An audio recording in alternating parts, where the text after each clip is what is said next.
description, pas utile.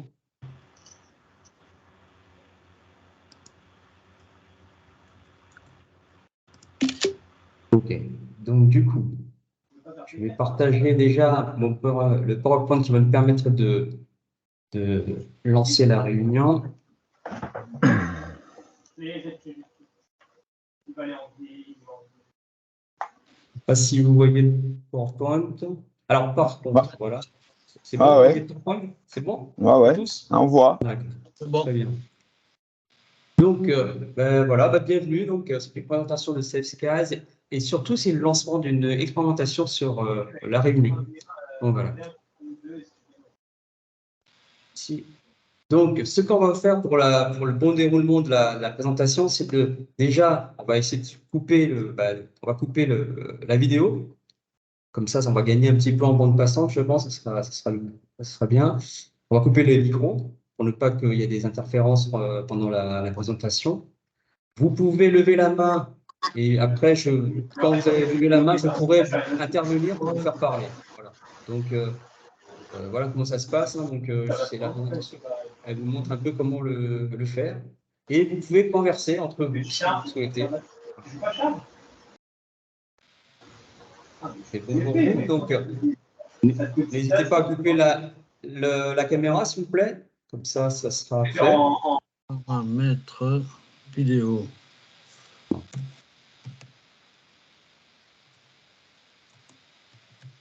Voilà, et couper surtout les micros. Merci beaucoup. On va continuer.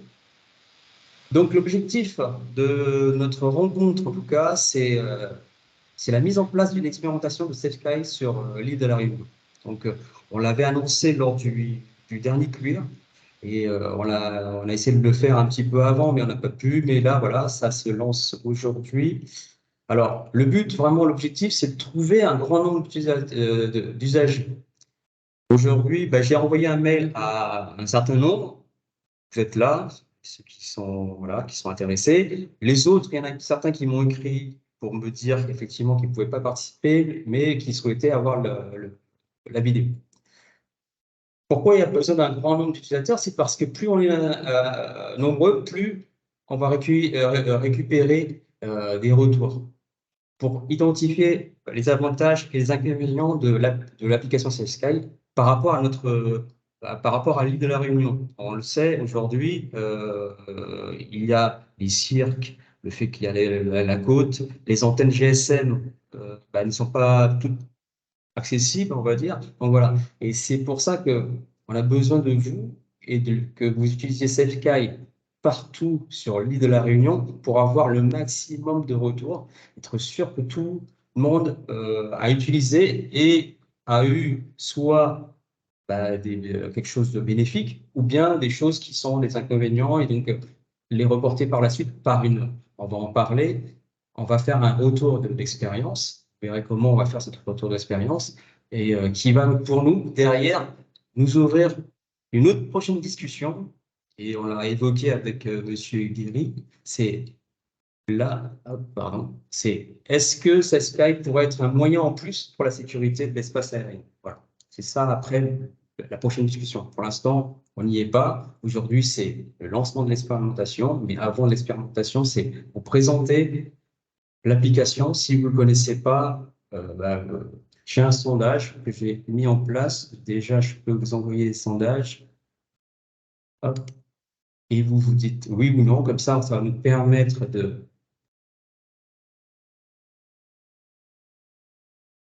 Normalement, vous avez chacun un sondage. Et donc, derrière, vous pouvez le répondre. On va continuer la présentation. Donc, le déroulement de cette présentation, ça va se dérouler en 5 points. Le premier point, ça serait une présentation de SafeSky.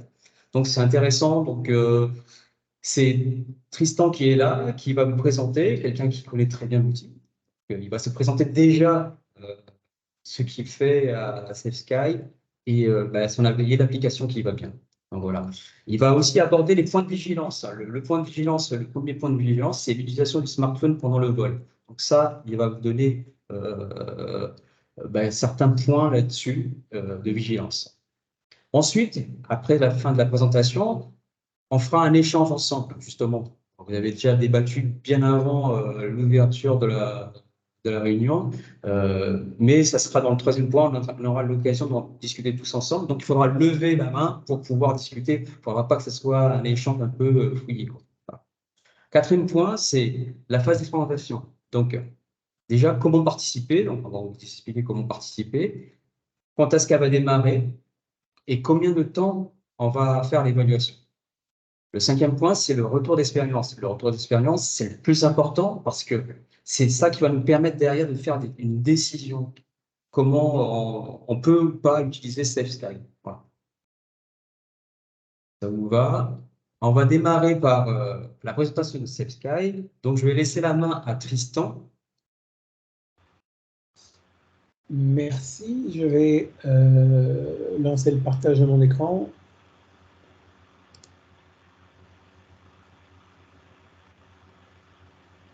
Voilà. Est-ce que vous voyez mon écran? C'est bon pour moi. Ok, parfait. Ok, merci pour cette introduction. Donc, je m'appelle Tristan, je suis à l'origine du projet SafeSky. Je suis également pilote du LM3 Axe. J'ai un MCR qui est basé à Bay City en copropriété. Et l'origine du projet, en fait, vient de 2016, lorsque j'effectue un vol pour aller visiter mon papa qui habite à côté d'Amboise. J'étais parti au départ de Bruxelles. Et pendant le vol, j'ai croisé un paramoteur qui était à 4000 pieds. Je ne l'ai pas vu, il ne m'a pas vu. J'ai eu très peur et je suppose qu'il a eu également très, très peur.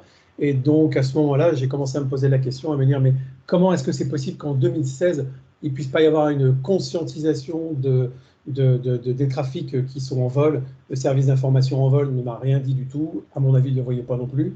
Donc, ça a débuté comme ça. Et en se disant tout simplement, mais il y a un truc qui est fou, c'est qu'en fait, on a tous quelque part un transpondeur, quelle que soit notre classe de vol, c'est simplement notre téléphone mobile. Donc, est-ce qu'en utilisant des technologies que tout le monde a aujourd'hui, qui sont tout à fait démocratisées, est-ce qu'on ne pourrait pas essayer de faire quelque chose? Ça a vraiment débuté comme ça. Donc, sur ce projet, je vais en fait vous le présenter d'une façon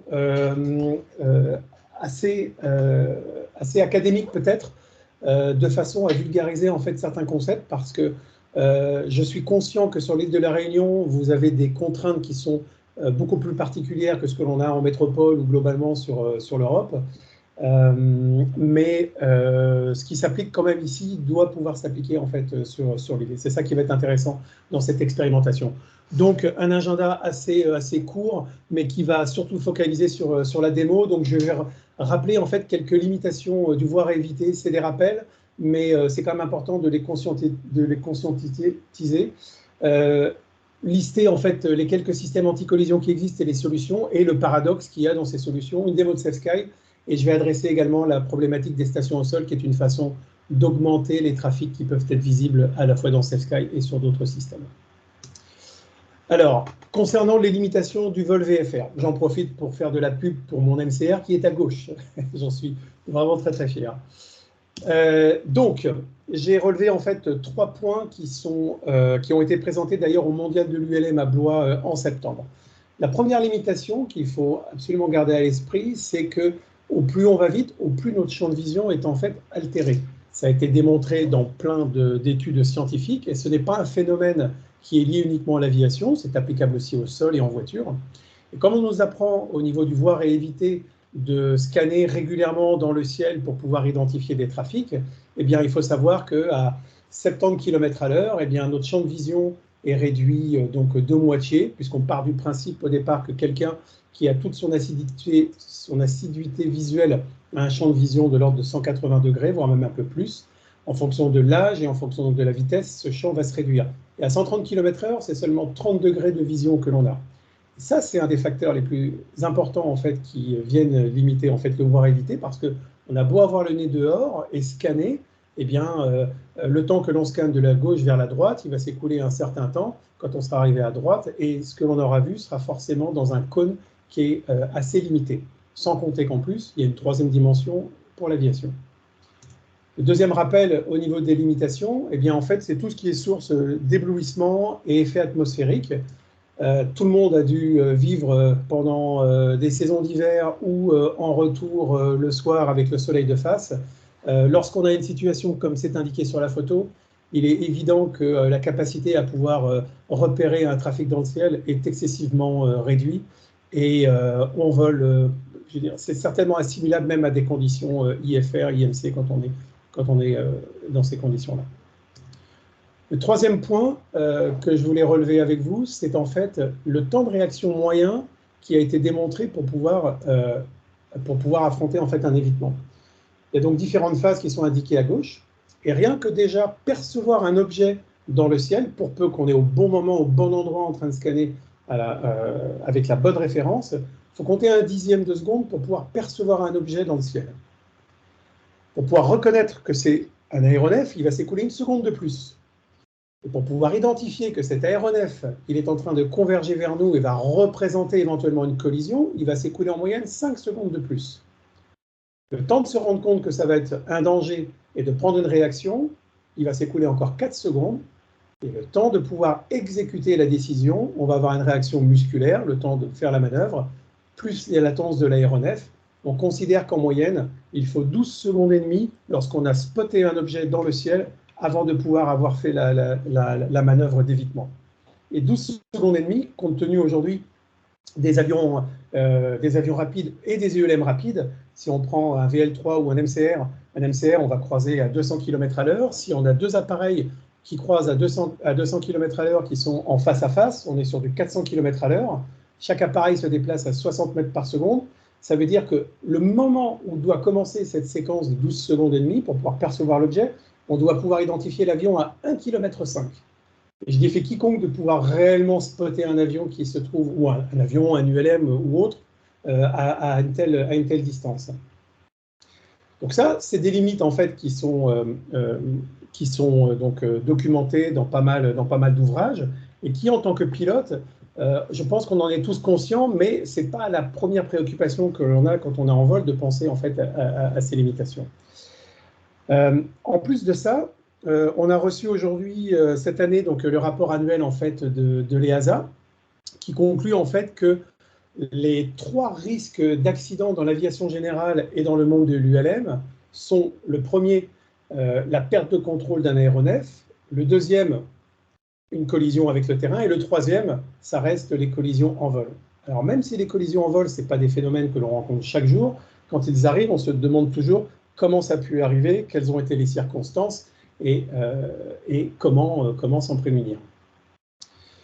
Donc justement, en parlant des circonstances de collision en vol, quels sont les facteurs les plus aggravants pour se retrouver en fait dans ce type de situation? Là, c'est assez simple en fait, et c'est assez évident même, c'est en basse altitude, en classe G à 2000 pieds. Alors je ne connais pas bien la topologie de la Réunion, mais pour l'Europe en tout cas, on a quand même beaucoup de classes G, notamment en France, et c'est tout à fait là où on va retrouver le maximum de types de trafic différents. Des DPM, des ULM 3 axes, des gyros, des paramoteurs, des parapentistes. Donc c'est assez évident que c'est une des classes les plus dangereuses et on est souvent donc, pas en contrôlé puisqu'on est en classe G. Deuxième circonstance de risque, c'est le survol de risque touristique. Et là, je pense que sur la Réunion, ça doit s'appliquer bien plus que sur la métropole. J'imagine très bien que les traits de côte, les cirques sont des zones particulièrement à risque. J'imagine que tout le monde converge vers ces mêmes endroits en suivant les mêmes chemins. J'imagine que vous avez des circuits touristiques, donc régulièrement les mêmes routes, donc tout le monde doit un petit peu se croiser. Et vu la topologie, le fait que ce soit une île, j'imagine que vraiment tout le monde vole aux mêmes endroits. Donc ici, à mon avis, ça s'applique bien plus.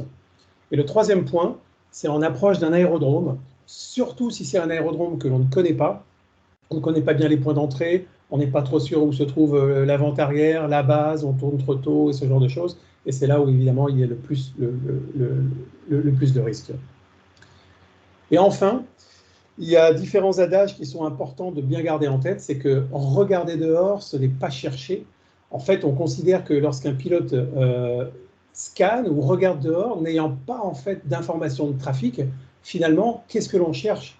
On est occupé à regarder dehors, mais on n'a aucune notion de ce que l'on cherche. Donc, on scanne un petit peu aléatoirement et parfois on trouve quelque chose, souvent on ne le trouve pas.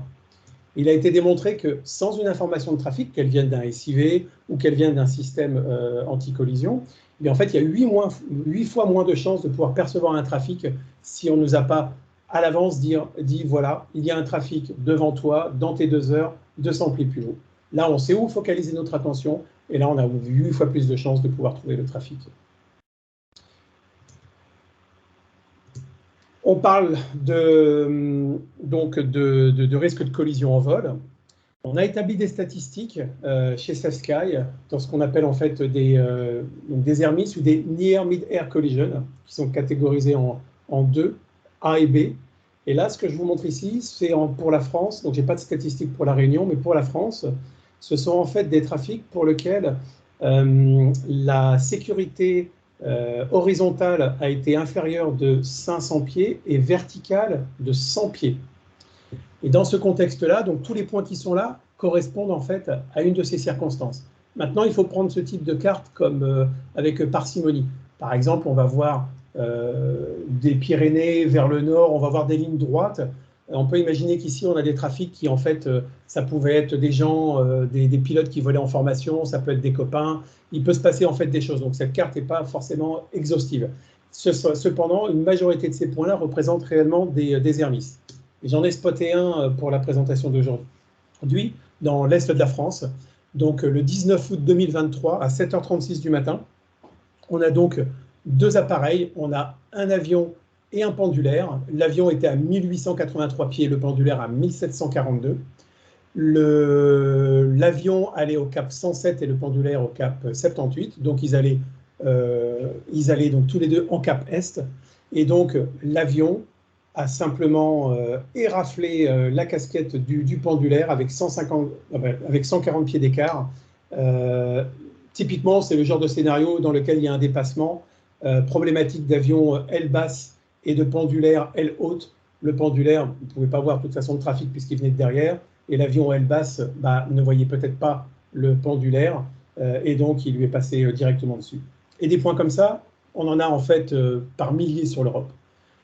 Donc, ce n'est pas parce que l'EASA ou les autres instances de sécurité ne communiquent pas sur des air miss qui arrivent de façon récurrente qu'ils n'existent pas.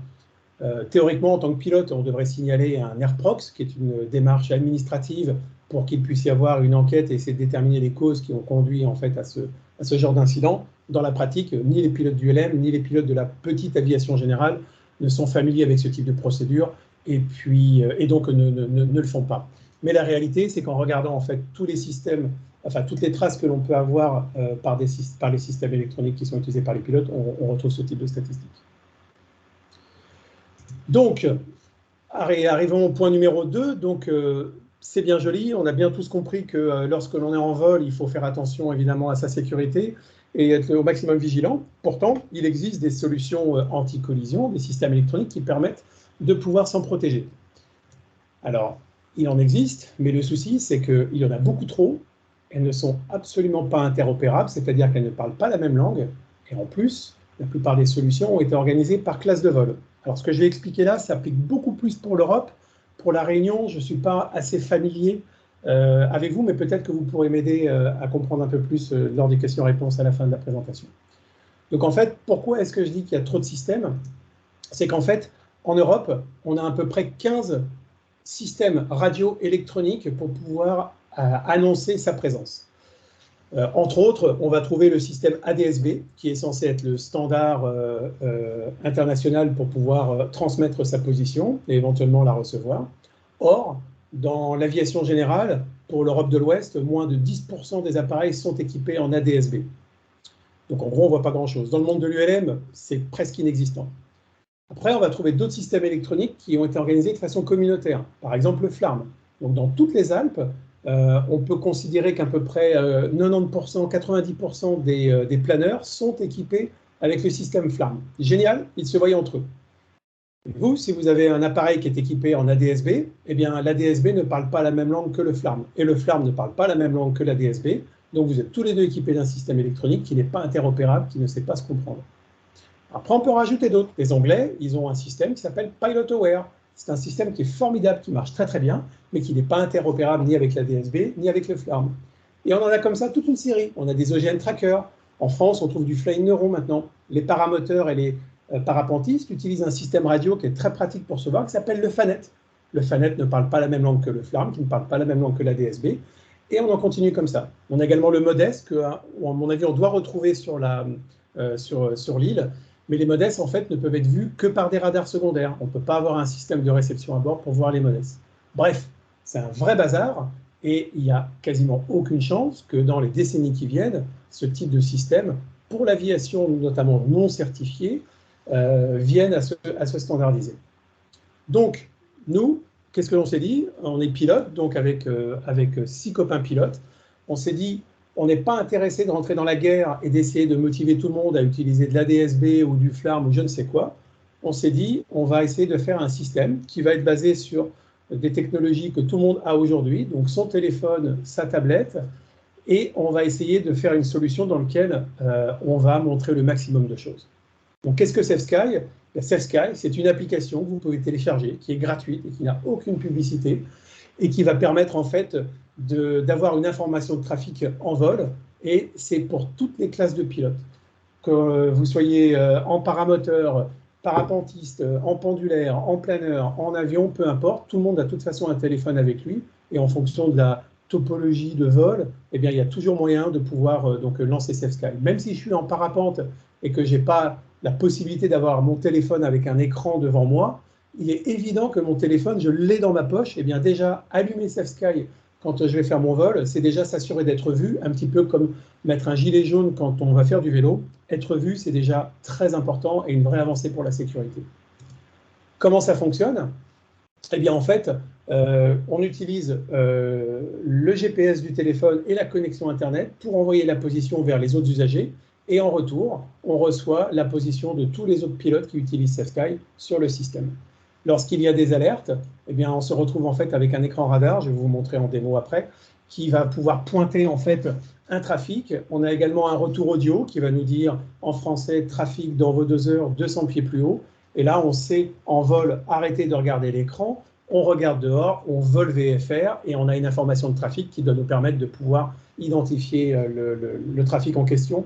Et ce, bien avant qu'il y ait un risque de collision, puisqu'on verra ce trafic à 2 minutes, à 4 minutes, à 6 minutes de nous, bien avant qu'il y ait un réel danger, on pourra avoir une conscientisation qu'il est ici. Maintenant, tout le monde n'utilise pas SafeSky, donc on agrège également tous les systèmes radio que je présentais avant, comme le FLARM, la DSB, ce genre de choses. Ça fonctionne en fait avec un système de stations au sol qui sont organisées, pas par SafeSky directement, mais par d'autres communautés enthousiastes autour de l'aviation. Et donc, vous en connaissez déjà quelques-unes, comme Flight Radar ou Open Glider Network. Et nous sommes partenaires en fait avec eux. Et donc, nous récupérons les informations de trafic radio collectées par les stations au sol. Et on les regroupe, on les déduplique, on les met en priorité, on fait tout ce qu'il faut pour qu'on ait l'information la plus sûre et la plus récente concernant la position d'un trafic radio. Et on l'affiche également sur SafeSky. Ce qui fait que sur l'application SafeSky, je vais me retrouver avec une vue globale et relativement complète de tout ce qui a un moyen de transmettre sa position en vol. Attention, les pilotes qui continuent à voler avec ni un système radio embarqué, ni un SafeSky, évidemment, eux ne seront pas visibles. Donc, toujours être vigilant avec SafeSky. SafeSky voit énormément de choses, mais ne voit pas tout. Donc, ça ne vient pas remplacer le vol VFR primaire, ça reste un outil secondaire, et c'est un message de sécurité qui est très important à porter. Troisième point, SafeSky, c'est avant tout, au niveau de la protection de la vie privée, une assurance. On s'est rendu compte en Europe qu'il y avait pas mal de classes de vol, notamment les paramoteurs et les parapentistes qui étaient beaucoup plus sensibles à l'aspect de vie privée. Il est hors de question de se sentir fliqué avec SafeSky. SafeSky, ce n'est pas une organisation nationale, gouvernementale ou ni même européenne. On est un ensemble de pilotes qui avons voulu fabriquer une solution par des pilotes pour des pilotes. Et donc, on n'a aucun intérêt à fliquer les gens. Donc, le principe de SafeSky, c'est que c'est volontaire de choisir si on veut être vu avec plus d'informations ou pas. Par défaut, on vole avec un profil privé Et ce profil privé va juste montrer en fait une position en vol, point.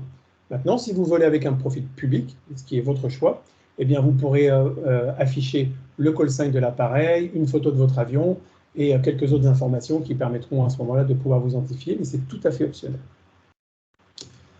Maintenant, SafeSky va même encore un peu plus loin dans les trafics que l'on peut voir. Donc, je vous ai mentionné l'interopérabilité avec des stations au sol qui permettent donc d'augmenter la visibilité de SafeSky avec les trafics radio. Mais en fait, on a été beaucoup plus loin. On a mis en place en fait un système de trafic collaboratif. En fait, il y a des classes de pilotes pour qui SafeSky peut rester compliqué à utiliser. Par exemple, je pense au vol libre. Le vol libre utilise des applications aujourd'hui qu'on appelle des applications, des variomètres, comme Gaggle, XCTrack, Skytrax, The Flight Vario. Alors, si vous n'avez jamais entendu parler de ces applications-là, c'est parce qu'elles sont vraiment dans le domaine de vol du vol libre, et ces applications permettent aux parapentistes et aux paramoteurs d'avoir leur altitude, de savoir les zones de survol autorisées et différentes choses. Et lancer SafeSky en plus, même si comme ça au sol, ça n'a pas l'air une difficulté particulière, ben, c'en est une. Les pilotes oublient, ils sont dans leur vol, ils ont fait une mauvaise manip. Enfin, il y a plein de raisons en fait pour lesquelles ce type de... Enfin, lancer SafeSky peut être une contrainte. Donc, ce que l'on a fait, c'est qu'on a fait des partenariats avec tous les logiciels qui sont listés ici, au niveau du vol libre, et on est intégré nativement dans Gaggle, dans XCTrack et dans les autres logiciels. Le résultat, c'est que, en tant que pilote de paramoteur, si j'utilisais par exemple XCTrack, eh bien je continue à utiliser XCTrack comme avant, mais la différence, c'est que j'envoie ma position sur le réseau. Et donc ça, c'est aussi une vraie avancée parce que d'un seul coup, on a réussi, en tout cas en Europe et notamment dans les Alpes, à rendre visible toute la couche de vol libre qui était jusqu'à présent invisible de tout le monde, y compris des services SIV, parce que les zones montagneuses ne se prêtent pas à pouvoir faire de la réception avec les radars secondaires. Donc d'un seul coup, on s'est retrouvé à avoir des milliers de nouveaux trafics qui sont apparus dans les Alpes. Et je peux vous dire que quand on circule dans une vallée, du côté de Chambéry ou du côté de Gap, il y a vraiment beaucoup de monde le matin et le soir en paramoteur et en parapente. Donc les voir, c'est une information de sécurité qui est importante. En plus de ça, on est intégré également nativement dans des logiciels de navigation tels que EasyVFR, AirNav Pro et bientôt SDVFR qui est très populaire en France. Donc ça veut dire quoi être intégré nativement? Eh bien c'est comme pour le vol libre, c'est-à-dire que si je suis utilisateur de AirNav Pro, eh bien j'ai rien à faire, j'ai pas besoin d'aller lancer SafeSky en parallèle. Dès que je démarre ma navigation en vol avec AirNav Pro, j'envoie ma position sur le réseau et en retour, je vois en surcouche sur ma cartographie tous les trafics qui sont autour de moi et je reçois des alertes de proximité quand c'est nécessaire. Dernière chose avec SafeSky, avant que je vous montre plus en détail l'application, on a également une version premium à 34,99 € par an. C'est la seule chose qui est payante, c'est en fait l'intégration avec votre logiciel de nav. Donc hormis aujourd'hui AirNav Pro et EasyVFR dans lequel on peut prendre un abonnement avec eux et avoir l'intégration. Lorsque l'on prend l'abonnement de SafeSky, on peut également l'intégrer dans ForFlight et dans SkyDemon. L'avantage, c'est de pouvoir en fait avoir les deux logiciels côte à côte et utiliser le radar de SafeSky pour avoir des informations de proximité et la cartographie de son logiciel de nav pour avoir des informations au sens plus large. Ou alors, si on a une petite tablette ou qu'on navigue avec un téléphone, eh bien, de pouvoir laisser SafeSky en arrière-plan et de garder le logiciel de navigation en premier plan avec la superposition des trafics. On travaille beaucoup avec différentes instances européennes et on est très fiers d'avoir reçu en Allemagne le prix de l'innovation de l'année par Flieger Magazine et l'année d'avant l'Excellence Club Aerospace Awards de Toulouse. C'est une jolie reconnaissance sur la popularité de SafeSky. Donc, SafeSky, c'est un projet qui est encore assez jeune. On a lancé le projet en 2021, en mars 2021. Depuis 2021, on a aujourd'hui 55 000 pilotes inscrits en Europe. On représente 14 classes de types de vol. On est disponible dans 40 pays et l'application est traduite en 8 langues. On a énormément de fonctionnalités supplémentaires que je ne vais pas forcément développer là, mais que vous découvrirez en utilisant l'application, notamment un système de...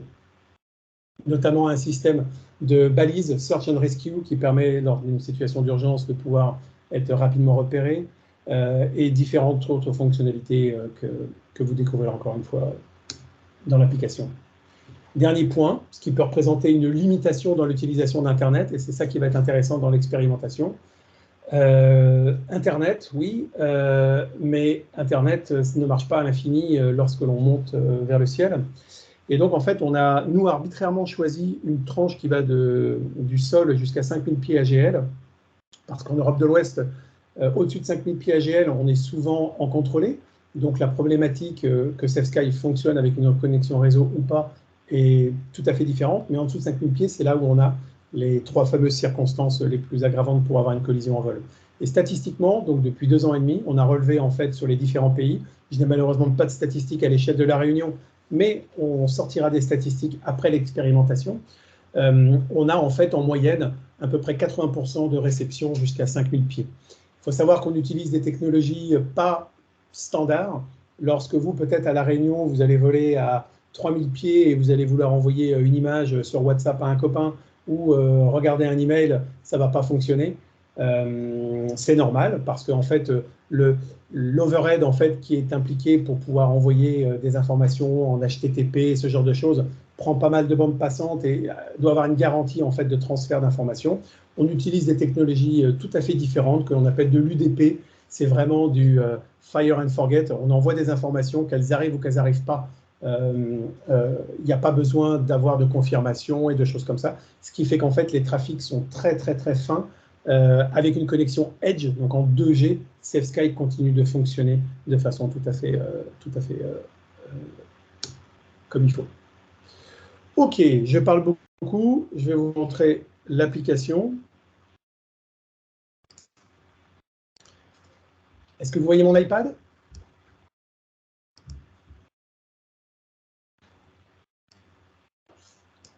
Ouais. Est-ce que quelqu'un peut me confirmer que l'iPad est visible? Oui, oui, on voit. OK, super. Parfait, merci. Alors, donc sur mon iPad, je vais lancer SafeSky. Alors, première chose, lorsqu'on lance l'application, on se retrouve en fait avec une carte qui va ressembler un peu à un flight radar, si on veut. Et donc, sur cette carte, on va retrouver en fait 2 types de trafic. On va retrouver des trafics en bleu et des trafics en noir. Donc, si je prends un trafic en bleu comme celui-ci et que je vais aller cliquer dessus, eh bien, en fait, le trafic en bleu, c'est un trafic qui utilise SafeSky ou un des logiciels compatibles SafeSky. Mais là, en l'occurrence, c'est SafeSky. Donc, le gars, il a soit un téléphone, soit une tablette et il l'utilise. Il est à 3400 pieds, à 173 km/h. Il n'a pas de call sign parce qu'il vole en profil privé. Je n'ai pas sa photo. Donc, c'est tout ce que je vous racontais tout à l'heure. Si on regarde un petit peu ailleurs, on va trouver par exemple ici, à 1330 pieds, si je clique dessus, on va trouver ici un parapentiste qui est à 25 km/h, 1300 pieds. Lui, il n'utilise pas SafeSky, il utilise Skytrax. Skytrax, c'est un des logiciels, enfin en l'occurrence, là c'est un matériel qui est compatible avec SafeSky. Et donc, il apparaît en bleu. Si on vient traîner par ici, eh bien, on va voir ici en Allemagne un trafic à 4390 pieds qui, lui, utilise le logiciel EasyVFR, qui est un logiciel de nav, qui est aussi compatible avec SafeSky. Et donc, lui, il a choisi de voler en profil public, donc on voit son call sign. Et donc, un beau week-end VFR, aujourd'hui, on va voir beaucoup plus de trafic en bleu que de trafic en noir. Et donc, justement, c'est quoi les trafics en noir? Eh bien, si par exemple, je viens chercher cet hélicoptère qui se trouve en Suisse, je pense, cet hélicoptère, lui, il utilise un système électronique qui s'appelle FLARM, que je parlais tout à l'heure. Ensuite, si on choisit par exemple, ici on a un airliner, lui il est en ADSB. Si je viens maintenant plus vers la Belgique, où je suis localisé pour le moment, alors il fait pas très beau, et donc ici on voit des trafics, celui-ci par exemple, cet avion qui est là, il est en mode S. Et le mode S, c'est un mode, comme je disais tout à l'heure, qui ne permet pas de localiser précisément un appareil, ça fonctionne en fait par triangulation. Donc ce trafic qui est en train de circuler, vous voyez qu'il y a un cercle d'incertitude autour de lui. C'est la meilleure information qu'on puisse avoir concernant ce trafic. Il n'est pas localisé précisément, mais il se trouve avec certitude quelque part dans ce cercle. Et quand on a des cercles d'incertitude, on va voir quand il y a des mises à jour de position, vous voyez, ce trafic-là en mode S, il a des sauts de puce parce que, en fait, par rapport à sa fréquence de rafraîchissement et l'information qu'on a par triangulation, ils sont quelque part dans le CERF. Donc maintenant, si on va jeter un coup d'œil à la réunion, eh bien, c'est là tout le dilemme, il n'y a personne. Alors, on va y revenir tout à l'heure. Alors donc, dans SafeSky, comment est-ce qu'on l'opère? C'est assez simple. En fait, dans SafeSky, on a ici la possibilité donc, de créer un ou plusieurs aéronefs. Donc moi, ici, on retrouve mon MCR, donc je sélectionne mon MCR. Et quand je fais take-off, décoller, eh bien en fait, j'ai une vue radar qui se présente à moi. Je peux zoomer ou dézoomer. Et en fonction donc, de ma vitesse et des trafics qui vont être environnants, je vais avoir en fait les alertes avec un cône qui va m'indiquer la direction et la hauteur du trafic, et également un retour audio si vous avez un casque Bluetooth et que vous pouvez en fait directement l'écouter. C'est assez simple sur le principe et facilement opérationnel.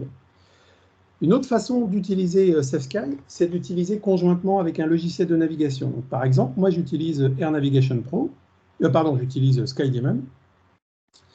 Et donc, si j'ai la chance de pouvoir avoir un cockpit assez grand dans lequel je peux mettre un iPad, eh bien, en fait, je peux mettre côte à côte et SafeSky à gauche et mon logiciel de nav à droite. Et lorsque je fais décoller avec SkyDemon, je vais aller dans partage de connexion. Là, je vais mettre en français le SafeSky, ça sera peut-être un petit peu mieux. Hop. Donc, je vais aller dans le partage de trafic et je vais activer ici le partage de trafic. Et ici, on retrouve la liste de tous les logiciels qui ont été intégrés en fait avec SafeSky. AirNav Pro, EasyVFR, Garmin Pilot, SDVFR, SkyDemon, etc. Donc là, je vais garder SkyDemon. Et si je fais décoller avec SafeSky, eh bien en fait, maintenant, on voit que sur mon SafeSky à gauche, j'ai mon radar de proximité. Et à droite, j'ai en fait les informations de trafic qui viennent se superposer sur mon logiciel de navigation. Et là, c'est vraiment une topologie qui est intéressante parce qu'à gauche, je vais vraiment avoir des alertes de proximité, donc un trafic qui va arriver à moins d'une minute de moi, le SafeSky va se déclencher et je vais avoir mon retour audio. Par contre, dans la partie de droite, je vais me retrouver plutôt avec du situation awareness, c'est-à-dire que si par exemple devant moi, il y a une dizaine de planeurs qui sont en train de tournoyer, ils ne représentent pas un danger au moment où je les regarde, mais je prends conscience qu'ils sont à 10 minutes de moi, devant moi, puisque je les verrai sur mon logiciel de nav. Donc, je vais peut-être faire la manœuvre d'évitement bien avant d'aller me mettre dans le nid gap pour pouvoir en fait les éviter. Voilà. Il y a pas mal d'autres fonctionnalités dans SafeSky également que vous découvrirez. Il y a notamment un journal de vol. Alors, il se trouve que j'ai réinstallé l'application pour la présentation, donc je n'ai pas d'historique. Il y a également la possibilité de voir ses amis qui sont en vol, de s'envoyer des messages. Donc, il y a un petit peu de fonctionnalité sociale, rien de très avancé, mais qui permettent de donner, en tout cas, entre copains en vol, c'est assez sympa. Par exemple, cet été, il y avait le Grand Prix de France qui était organisé. Il y avait à peu près une quarantaine de pilotes. Et ça permettait à tous ceux qui étaient au sol de pouvoir suivre en fait, la bande de copains qui faisaient le Tour de France. Une dernière chose sur l'utilisation de SafeSky, on a un petit bouton ici en haut qui pulse. Et donc, en fait, en vol, ça va vous donner en fait, l'information concernant l'état en fait, de réception. Donc, s'il passe rouge, un de ces points-là sera rouge. Donc, soit vous n'avez pas de GPS, normalement, ça ne doit pas arriver, ou soit il n'y a pas de connexion Internet et donc ça apparaîtra ici. Donc typiquement, par exemple, j'étais volé à Deauville il y a 2 semaines, donc depuis Bruxelles, c'est un vol de 1h50, je pense. J'ai dû avoir au total, sur toute la durée du vol, j'étais à 4500 pieds, j'ai dû avoir 10 minutes de coupure à intervalles réguliers pendant le vol dans la totalité. Donc, et donc à ce moment-là, on s'en rend compte. Et là, si en fait ça devient rouge, ben, il faut se dire qu'on ne voit rien sur SafeSky, ce n'est pas parce qu'il n'y a rien à voir, c'est juste que ça ne fonctionne pas et ça va arriver sur l'île. Voilà. Donc, est-ce qu'à ce stade-là, il y aurait déjà des questions avant de passer à la suite?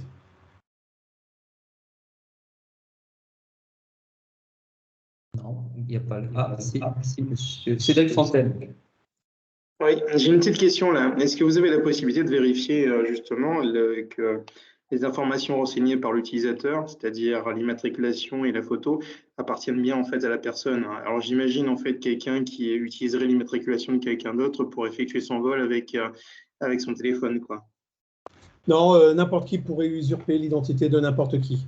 C'est pas, on est dans une application communautaire et c'est vrai que ça pas de, il n'y a pas de vérification de ce côté-là. Donc, si vous voulez encoder Oscar Echo 07 qui est ma machine, il n'y aura pas de restriction. D'accord, donc du coup, en fait, les informations qui sont mentionnées sur la carte, c'est-à-dire l'immatriculation de l'appareil, peut être totalement erronée, c'est bien ça? Ça peut l'être, tout à fait. Dans la pratique, ça ne l'est pas. Les pilotes respectent les règles du jeu, mais il n'y a pas de renforcement de ce côté-là. Non.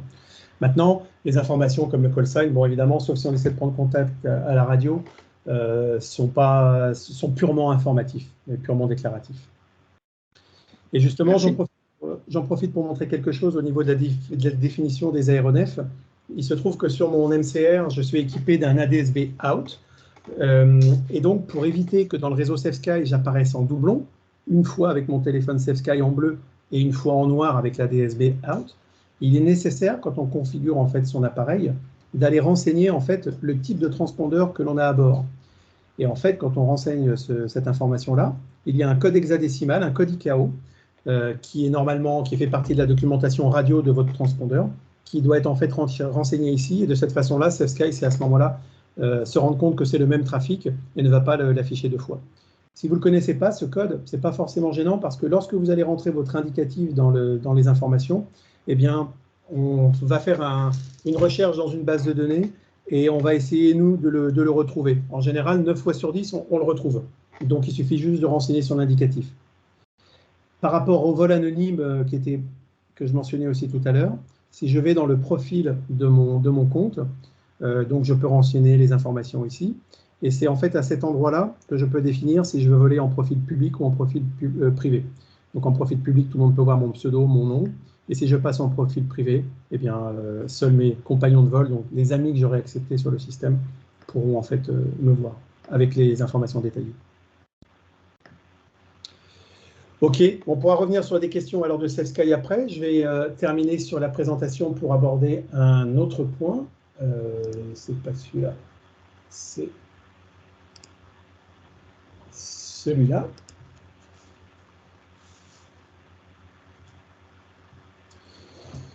Donc aujourd'hui, SafeSky est devenu en 2 ans et demi la première source de trafic d'information en Europe de l'Ouest. Donc on a plus de bleu on a en général, jusqu'à autant de bleu que autant de noir. Ce que l'on voit sur la partie gauche, ça c'est un screenshot que j'ai dû prendre peut-être le week-end passé ou le week-end d'avant, en début de matinée.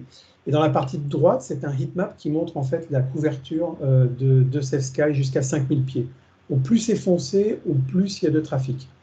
Il existe encore quelques zones blanches, mais globalement, SafeSky reste utilisé relativement partout en Europe. Et alors donc justement, on en arrive à La Réunion. Eh bien, si on a une jolie carte pour l'Europe, bah, La Réunion, c'est un petit peu plus pauvre. J'ai réussi à attraper ces 2 screenshots ce matin. Donc ce matin, il y avait un trafic bleu, donc la personne va peut-être se reconnaître, elle est peut-être ici, je ne sais pas. Le Foxtrot Juliette Delta Delta Golf. Donc c'est une personne en bleu donc, qui utilisait SafeSky. Et dans le sud-ouest de l'île, il y avait 4 ou 5 paramoteurs qui n'utilisaient pas SafeSky, mais qui utilisaient le logiciel XCTrack. Donc, ils sont visibles sur le réseau sans avoir de station au sol. Ça utilise en fait la téléphonie mobile également. Donc, c'est tout le souci et tout le challenge en fait de La Réunion. Comment est-ce que l'on va faire pour essayer de booster, d'améliorer la sécurité pour nous tous pilotes sur l'île? Eh ben, c'est assez simple. Il suffit qu'on ait une belle expérimentation et que le maximum de gens utilisent SafeSky dans les prochaines semaines et qu'on ait le maximum de bleu dans le ciel. Et ça ne suffira pas parce que tout le monde ne va pas se mettre à voler avec SafeSky, donc il y aura toujours une partie des trafics qui ne seront pas visibles. Mais certains de ces trafics seront peut-être équipés d'un système électronique, peut-être de la DSB, peut-être du FLARM, ça je ne sais pas sur l'île de La Réunion si les planeurs l'utilisent. Les paramoteurs utilisent certainement du FANET, ça c'est quasiment certain. Et pour ceux qui n'utiliseront pas SafeSky, on a un moyen encore d'améliorer en fait la sécurité pour avoir du trafic noir. Et ça passe par les stations au sol. Donc j'essaie de vulgariser un tout petit peu le principe de fonctionnement. C'est quand même assez simple et tout le monde en a entendu parler. Il y a en fait aujourd'hui plusieurs communautés de stations La plus connue, c'est certainement Flight Radar 24. On entend parler régulièrement dans la presse et différents endroits. Et donc, leur principe de fonctionnement, c'est d'avoir en fait motivé des pilotes enthousiastes ou juste des gens qui sont enthousiastes avec l'aviation générale à assembler un boîtier électronique qui coûte une centaine d'euros, à le fabriquer soi-même et à partager, en fait, à mettre ça sur leur balcon et à recevoir en fait les trafics reçus par la radio et les rediffuser sur le réseau Flight Radar 24.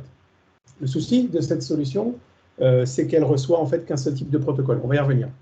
Une autre communauté, c'est ADSB Hub, similaire à Flight Radar 24, sauf que cette communauté, elle n'est absolument pas commerciale et partage en fait avec quiconque le souhaite l'intégralité des trafics. Une autre communauté qui nous vient des États-Unis à l'origine, c'est ADSB Exchange. C'est certainement la plus large communauté et c'est une source d'information pour SafeSky très importante qui nous permet d'avoir une grosse partie des trafics ADSB et MODES.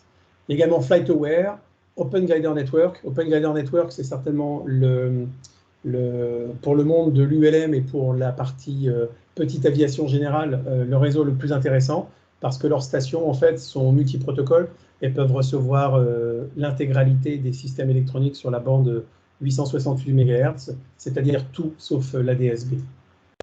Et enfin, donc, le réseau de SafeSky qui a organisé une communauté de trafic bleu, mais pour lequel en fait nous repartageons le trafic avec Open Glider Network pour que d'autres projets tierces puissent également profiter du trafic d'informations pour créer soit d'autres applications ou soit d'autres usages. Nous ne partageons pas les données de SafeSky avec les autres réseaux parce qu'ils ont tous quand même un contexte, s'il n'est pas commercial, en tout cas plus opaque. Seul Open Glider Network, à notre sens, est tout à fait transparent. À droite, une photo du type de boîtier, donc ça c'est vraiment pour les bricoleurs. Mais il est possible de fabriquer en fait un récepteur par soi-même et c'est ça qui a fait aujourd'hui l'essor des réseaux qui sont listés ici. Alors qu'est-ce qu'on voit en fait ici, si on prend l'exemple de Open Glider Network, eh bien en Europe on est très très bien fourni. En France, un peu moins, mais il faut savoir que la couverture de ce type de station, suivant la topologie des terrains, elle va être jusqu'à, on va dire, 3000 pieds, de l'ordre peut-être de 80 km, au-dessus de 3000 pieds, de l'ordre de 150 km. Et dans le meilleur des cas, par exemple, j'ai une maison du côté de Gap, j'ai installé une antenne sur les hauteurs et je reçois du trafic quasiment jusqu'en Espagne. Donc plutôt les airliners dans ce cas-là. Mais il y a vraiment une portée qui est assez phénoménale. Donc du coup, la distribution des stations géographiquement se fait et permet d'avoir une couverture tout à fait efficace à l'échelle du pays. Alors maintenant, si on compare ça avec La Réunion, voilà le nombre de stations que l'on a Open Glider Network à La Réunion. Donc pas de trafic noir. Donc, qu'est-ce qu'on va voir avec cette station au sol? Eh bien, tous ces trafics non interopérables, eh bien, Flight Radar va nous donner de la DSB. Honnêtement, sur l'île de La Réunion, aucun intérêt. Vous verrez que les airliners. Je ne pense pas que la majorité des pilotes soient équipés avec ce type de système. ADSB Hub, c'est la même chose, donc pas intéressant. ADSB Exchange, c'est du MODES et de la DSB. Bon, le MODES est sûrement utilisé, donc ça peut représenter quelque chose d'intéressant. FlightAware, que de la DSB. Par contre, l'Open Glider Network, tous les protocoles radio qui sont à droite sont réceptionnables. Et avec la solution SafeSky, eh bien, on a tout ce qu'il y a dans Open Glider Network, plus tous les trafics bleus qui sont uniques, qui viennent soit des pilotes qui utilisent l'application SafeSky ou une des applications compatibles. Alors, dans ce cadre-là, il y a une solution qui peut être mise en place si on veut augmenter la couverture des stations au sol à La Réunion. Eh bien, c'est d'utiliser une station qui est développée par un de nos partenaires qui s'appelle Avionix, qui est en Pologne. Et ils ont développé, à mon sens, la solution au sol la plus versatile et la plus simple à installer. C'est un petit boîtier que l'on voit à droite sur lequel on branche une antenne. Et cette antenne, elle a un splitter à l'intérieur et elle est capable de démultiplexer et le 1090 pour la DSB et le 868 pour tous les autres protocoles, FLARM, OGN, PilotAware, etc. Et en plus, elle a également une antenne Wi-Fi qui permet, lorsqu'on la met sur une antenne Wi-Fi omnidirectionnelle, d'également recevoir les drones qui sont compatibles avec le protocole Remote ID. Et ça, que lorsqu'on installe ce type de station sur un aérodrome, eh bien, ça nous permet de se rendre compte qu'il y a pas mal de zozos qui décollent avec leurs petits drones et qui viennent faire du shooting d'avions aux abords des pistes et des choses comme ça. Eh bien, avec ce type de station, ça permet de les voir dans un rayon qui va varier de 2 à 3 km maximum. Ça ne va pas très loin, mais ça peut permettre au moins de sécuriser un tour de piste et des choses comme ça. Et en plus, si ces stations sont installées donc, à proximité ou sur un aérodrome, eh bien alors on sécurise l'aérodrome et tout ce qu'il y a autour. Un endroit comme La Réunion, il faudrait voir la topologie, mais à mon avis, avec une dizaine de stations à peine, il y aurait moyen de couvrir l'entièreté du territoire. Et donc nous, on est juste partenaire avec Avionics. L'intérêt de l'installation de ces stations, c'est que ça va rajouter du trafic noir, et pour La Réunion, ce serait forcément très intéressant. Et par exemple, quand on était au mondial de l'ULM à Blois, on avait installé en fait nous-mêmes une antenne avec ce petit boîtier pour pouvoir sécuriser les 600 trafics entrants et sortants le jour de l'événement. Et en plus de ça, à la tour nord et à la tour sud de Blois, on avait rajouté un écran qui permet en fait aux opérateurs AFIS de pouvoir voir les trafics qui rentraient et qui sortaient, en plus du contact radio. On a pas mal de sites qui sont installés avec ces antennes. Ça, c'est une installation que j'ai fait à Gap-Talar pendant l'été, cet été. Et donc, on a été installé en fait cette antenne. Et là où on voyait rien du tout à Gap-Talar, il faut savoir que Gap, c'est quand même, je pense, l'aérodrome récréatif le plus occupé en fait, avec toutes les classes de vol qui puissent exister. D'un seul coup, on voyait rien. D'un seul coup, sur Safe Sky, tous les trafics noirs qui apparaissaient, c'était assez phénoménal, surtout pour les planeurs. Voilà, donc j'en ai terminé avec la présentation. Le but, c'était vraiment d'essayer de vous débriefer, de vulgariser à un certain niveau l'ensemble des technologies, ce qui existe. Donc, n'hésitez pas à aller voir le site de Safe Sky. On a également une chaîne YouTube où il y a énormément de tutos, énormément d'interlocuteurs qui viennent présenter. Il y a des choses très intéressantes. Et puis, pour le retour d'information, on a mis en place un topic sur le forum de Safe Sky, dans lequel le but, c'est de pouvoir interagir pendant l'expérimentation, avoir votre retour d'expérience, répondre aux questions et avoir ça vraiment dynamique pour qu'il y ait une visibilité aussi pour tous les pilotes sur les résultats de cette expérimentation. Voilà, j'en ai fini pour la présentation et on a encore du temps, j'espère, pour des questions-réponses. Oui, il y a une question de Rodolphe qui a levé la main. Oui. Oui, bonjour, donc Rodolphe, je suis sur une plateforme ULM à la Saline-les-Bains. Je suis équipé d'une station au sol Fly Radar, donc avec un boîtier qui ressemble beaucoup à celui que vous avez présenté. Je suis équipé d'une balise micro-track et je voulais savoir, est-ce que je peux faire évoluer ma station au sol pour réceptionner les informations Safe Sky ou éventuellement les protocoles qui me permettraient d'identifier les drones qui seraient à proximité. Ouais. Donc, c'est vous qui l'avez assemblée, la station? Non, elle m'a été envoyée par Fly Radar et ça a amélioré ma visibilité grâce à mes balises micro-track. Ouais.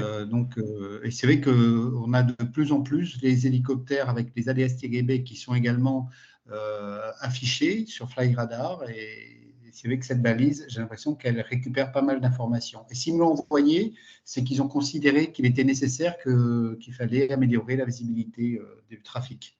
Oui, c'est clair. Donc, en fait, Flight Radar, ça reste une société commerciale et fermée. Ils ne nous partagent pas de trafic. Par contre, ils vont chercher les trafics sur le réseau Open Glider Network et c'est comme ça qu'ils arrivent à récupérer, par exemple, les micro-tracks. Donc, les micro-tracks, en fait, ne sont pas réceptionnés par votre balise, mais ça vient, en fait, d'une autre agrégation qu'ils font. Je ne pense pas qu'il soit possible de convertir leur station pour pouvoir recevoir les autres protocoles, parce que je pense que leur solution, elle est fermée. Si maintenant, c'est vous qui aviez en fait assemblé une station avec un Raspberry Pi, il y a pas mal de tutos sur Internet pour faire ça, il aurait été possible de changer le logiciel pour pouvoir le convertir. Maintenant, il ne faut pas jeter mon message, c'est qu'il ne faut pas jeter le récepteur Flight Radar 24, au contraire. Je pense que ce qu'il faudrait envisager dans votre cas, c'est soit donc d'assembler une station OGN par vous-même, ou soit d'installer une station de chez Avionics. si vous ne voulez pas l'assembler vous-même, et compléter à ce moment-là ce qui sera reçu. Et là, vous serez vraiment, vraiment couvert. Vous aurez le maximum des deux mondes. C'est sûrement le plus simple. Donc, gardez l'existant et venir rajouter. Et je peux utiliser la même antenne parce que c'est une grande antenne. Est-ce Non. qu'on peut utiliser l'antenne ou il faut remettre un nouveau système? Non, ça sera une nouvelle antenne. Ça sera clairement une nouvelle antenne. Ouais. Merci. Parce qu'en fait, les stations de Flight Radar, l'antenne va être fréquencée sur le 1090 pour la DSB, alors qu'avec une station GN, ça va être le 868. Donc, il faut une antenne supplémentaire. Il y a M. Marcel Guéry qui prend la main. Oui. Posez-la ma question. Allez-y.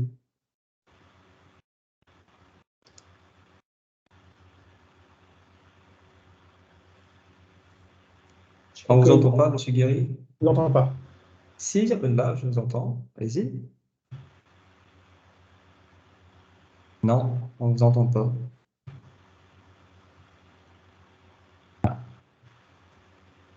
C'est embêtant. En attendant, on ne vous entend pas.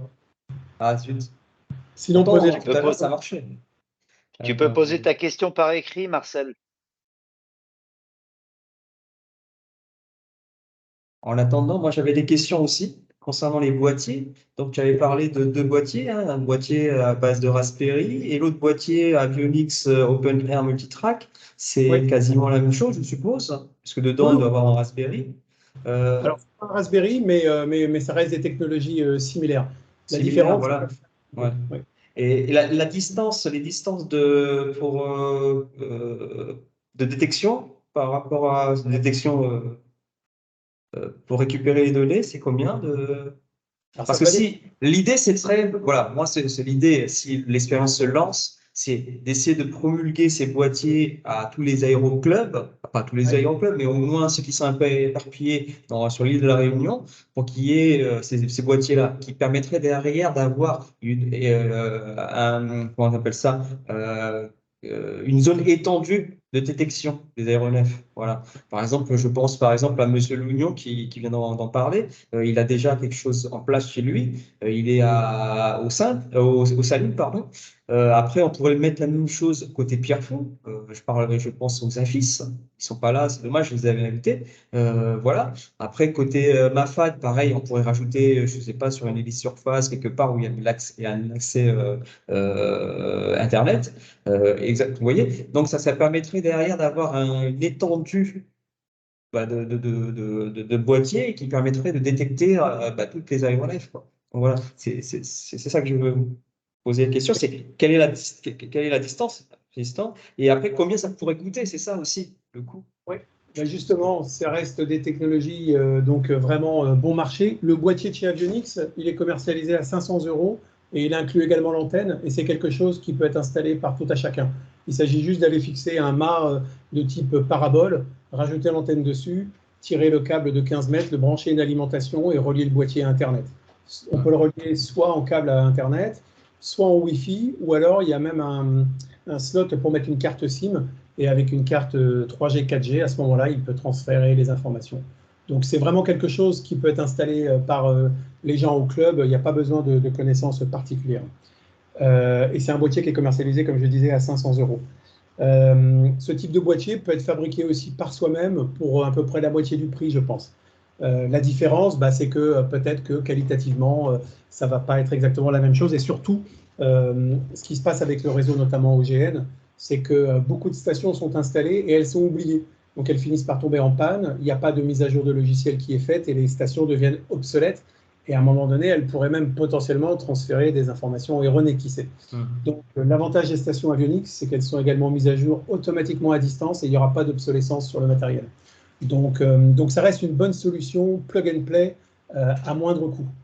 Et je pense qu'à l'échelle de l'île de la Réunion, c'est essentiel de rajouter des stations. À moins que l'expérimentation soit tellement phénoménale que 100% des pilotes se mettent à utiliser SafeSky, ça serait génial, mais la réalité sera forcément beaucoup plus mitigée. Donc, il ne faut pas se priver des trafics noirs. Et l'un va avec l'autre. Parce que si les trafics bleus ont du succès et qu'ils croisent un trafic en vol qui aurait dû être un trafic noir, mais qui n'avait pas de station au sol pour la réceptionner, eh bien le bleu va être frustré parce qu'il va dire « Ah bah, SF Sky, j'ai pas vu ce trafic-là ». Donc l'un alimente l'autre, c'est vraiment important. Maintenant, par rapport à votre question de la distance, ça va dépendre de la topologie en fait du terrain.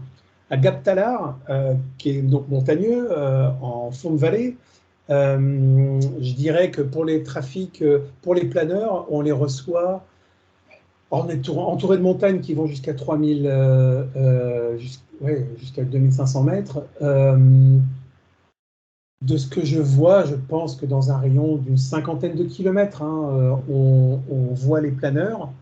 Après, ce qui va être au-dessus, qui va être de l'aviation avec de la DSB et autres, je crois que jusqu'à la Méditerranée, je reçois des trafics ADSB, donc c'est assez impressionnant. Donc je dirais, allez, si on devait donner un ordre de grandeur dans une région montagneuse, allez, parlons peut-être de 50 km, 50-60 km. Par contre, si j'ai bien vu à La Réunion, notamment sur la partie est, là où il y a tout le trait de côte, il y a, donc là c'est tout plat, donc si il y a des endroits où les stations pouvaient être installées, je pense qu'à mon avis, 2 stations, une au nord, une au sud, suffiraient à couvrir tout le trait de côte jusqu'à une altitude sans vrai frein, parce que là, il n'y a pas d'obstacle physique pour empêcher la propagation des ondes. Donc, une station au nord et au sud du trait de côte, et à mon avis, on couvre tout. À valider. Marcel Guéry avait posé quasiment la même question. Il voulait savoir la couverture de Safe Sky sur une zone montagneuse, entre autres le volcan et les cirques. Le Piton des Neiges, il est à plus de 3000 mètres et le volcan à plus de 2600. Donc voilà. Donc, Alors après, la vraie réponse à la question, c'est pas tant l'altitude en fait des objets, c'est plutôt quelle est la couverture GSM aux alentours en fait de ces points culminants. Alors dans le cadre des Alpes en France, la majorité des antennes GSM sont installées sur le sommet des montagnes et les antennes sont orientées pour en fait couvrir véritablement les vallées. Donc typiquement, moi quand je descends vers le sud, je passe Grenoble jusqu'à Gap. Je peux monter à 10 000 pieds, j'ai une couverture 100%. Je suis dans la vallée, c'est vraiment couvert, il n'y a aucun obstacle pour empêcher les signaux, donc ça fonctionne. J'ai aucune idée de la topologie des installations des antennes à La Réunion, mais là, l'expérimentation va permettre de rapidement en fait, cartographier les zones qui marchent bien et les zones qui sont peut-être moins bonnes. Donc ça, on va vite s'en rendre compte. c'est ça qui est important de retenir, c'est qu'il faut beaucoup de participants pour justement avoir un retour d'expérience qui soit assez pertinent. Voilà. J'ai une autre question de Monsieur Lionel Saunier. Il souhaite avoir les références de la station au sol. Donc, ce que tu peux faire, Tristan, c'est m'envoyer les références par email et puis après, je transférerai à l'ensemble des gens avec le lien de la vidéo, quoi. Oui, tout à fait, tout à fait. Donc, j'enverrai tout ça. Ouais. On a une quinzaine de sites qui sont installés pour l'instant en France. On a Perpignan, on a Verchoc, on a Reims, on est en train d'installer le Touquet, on a Gap Talar. Donc, c'est vraiment c'est une bonne solution. Ce n'est pas la seule solution, mais celle-ci a le mérite d'être vraiment plug and play. Donc, j'enverrai tous les détails. D'accord, c'est gentil. Je ne sais pas si d'autres personnes ont des questions sur l'application, sur le matériel. J'aimerais juste continuer. Alors, sur la partie, j'ai repris la main à Tristan. Tu n'as peut-être pas parlé de ça. Si, tu en as parlé un peu parce que là où il faut voir, c'est l'utilisation du smartphone pendant le vol. En tout cas, moi, j'avais des retours de la partie des compagnies d'hélicoptères qui disaient qu'ils ne pouvaient pas utiliser le téléphone dans leur cockpit. C'est à cause des équipements. D'autres personnes, je crois que j'avais rencontré des gens de l'ULM et puis des parapentistes, eux, ils utilisent, il y en a qui l'utilisaient, mais comme il n'y avait personne, du coup, ils ne l'utilisent plus. Du coup, il y avait peut-être des points de vigilance à mettre en place pour l'utilisation du smartphone. Tu m'avais dit qu'il faudrait, dans les aéronefs, avoir quelque chose pour porter comment dire, un support de téléphone, voilà. Et puis surtout ne pas oublier de mettre une batterie ou comment on appelle ça, un câble USB pour pouvoir relier ça à l'alimentation, quoi. Voilà. Oui, tout à fait, tout à fait. Il faut alimenter SafeSky, c'est comme utiliser Google Waze en voiture. Si ce n'est pas alimenté, la batterie va fondre assez rapidement, donc il faut l'alimenter. Et en effet, on s'est rendu compte que c'est vraiment important pour le pilote d'avoir un support de type voiture, ventouse, peu importe, suivant la topologie de son cockpit, pour pouvoir avoir le téléphone qui est en fixe. Si le téléphone, il traîne dans la boîte à gants ou il est sur le siège passager, on ne va pas le regarder, à la limite, ça va même être dangereux de le regarder. Donc, c'est important de considérer que c'est un outil. C'est comme si vous aviez acheté un super Garmin G5 et vous décidez de l'installer, vous allez bien le mettre comme il faut sur le tableau de bord et alimenter. Eh bien, il faut considérer que votre téléphone ou votre tablette, eh bien, avec son logiciel de nav, il faut le mettre proprement quelque part pour qu'il soit en fixe. C'est super important. Et puis, dernier message, hein, comme je disais tout à l'heure en introduction, il faut bien garder à l'esprit que ça doit rester un outil secondaire. Même s'il y a des limitations avec au niveau du vol VFR, du voir et éviter, ça reste la première règle qu'il faut appliquer. Donc cet outil doit être utilisé comme un outil secondaire et regarder de temps en temps dessus, comme on scanne régulièrement son badin, son altimètre, ses températures, eh bien on jette un petit coup d'œil sur le Safe Sky, s'il n'y a rien, il n'y a rien, et on travaille dehors et on profite du spectacle. Donc il ne faut pas avoir les yeux toujours rivés dessus. C'est vraiment un message qui est très important. Très bien. Il y avait Cédric Fontel qui avait levé la main, mais qui a rebaissé. Oui, rebonjour. Effectivement, la réponse a été partielle. C'est sur justement l'autonomie d'un téléphone en pleine charge, en l'utilisation sur 1 heure de vol. Donc, il a donné l'élément, hein, ça fond comme neige au soleil, l'autonomie de la batterie. Alors, bon, ça fond, ouais, alors ça dépend après du téléphone. Moi, j'ai un téléphone qui a 2 ans. Je crois que c'est un iPhone 12, je crois. Je pense qu'il tient 3 heures si je ne le mets pas en charge. Mais c'est comparable en fait à l'utilisation d'un logiciel de navigation. Si je mets juste mon SkyDemon sur mon téléphone, au bout de 3 heures, la batterie aussi, elle est vide. Donc, en fait, si on fait tourner SafeSky sur le même appareil que celui sur lequel on fait tourner son logiciel de navigation, SafeSky ne va pas vraiment consommer beaucoup plus de batterie. Ce qui consomme vraiment la batterie, c'est le fait, en fait qu'on vienne faire une acquisition de position GPS toutes les secondes. C'est ça qui vient vraiment consommer les choses. Ce n'est pas l'affichage, ce n'est pas ce genre de choses. Donc, le logiciel de navigation fait la même chose. Et iOS et Android sont suffisamment intelligents pour que lorsqu'il y a une demande d'acquisition de GPS, l'information, elle est distribuée aux applications qui tournent simultanément. Il n'y a pas une double acquisition. Donc, le fait de faire tourner SafeSky en parallèle de son logiciel de nav ne va pas drastiquement faire réduire la batterie en soi. J'ai une petite question également. Oui. Exactement. L'application fonctionne-t-elle en veille ou pas du tout sur le téléphone, ou on est obligé de le laisser allumer? Non, vous pouvez en fait, donc c'est le cas justement pour les parapentistes, entre autres. Non, l'application peut être mise en veille. L'application va rester en tâche de fond et va envoyer la position. Merci. Didier? Oui, Tristan, tout à l'heure tu disais SDVFR. Les accords avec SDVFR, ils sont passés ou pas? Oui, ils sont passés. Donc, je compte sur vous pour garder ça pour vous parce que ça n'a pas été annoncé officiellement. Donc, aujourd'hui, déjà, donc, SafeSky est compatible avec SDVFR et l'option Premium pour Android uniquement. C'est une limitation du logiciel SDVFR. Mais on a travaillé avec Laurent Jardillier, le développeur de SDVFR, pour en fait avoir également une intégration native, comme on a fait pour les autres. Ce n'est pas encore sorti. Je pense que ce sera pour le début d'année au plus tôt. Et donc, je compte sur vous pour garder le scoop au sein de Petit. Oui, c'est parce qu'on n'a pas, sur tous les logiciels de navigation, on n'a pas la carte de la Réunion. Il n'y a que quelques logiciels qui ont la carte de la Réunion. Ah oui, bien sûr. Ouais. Dont SDVFR. Donc, dont SD, ouais. Et la deuxième question, c'était aussi que par rapport à la configuration de SafeSky, on peut aussi configurer. Alors, c'est un peu moins le cas, on va dire, à La Réunion qu'en métropole.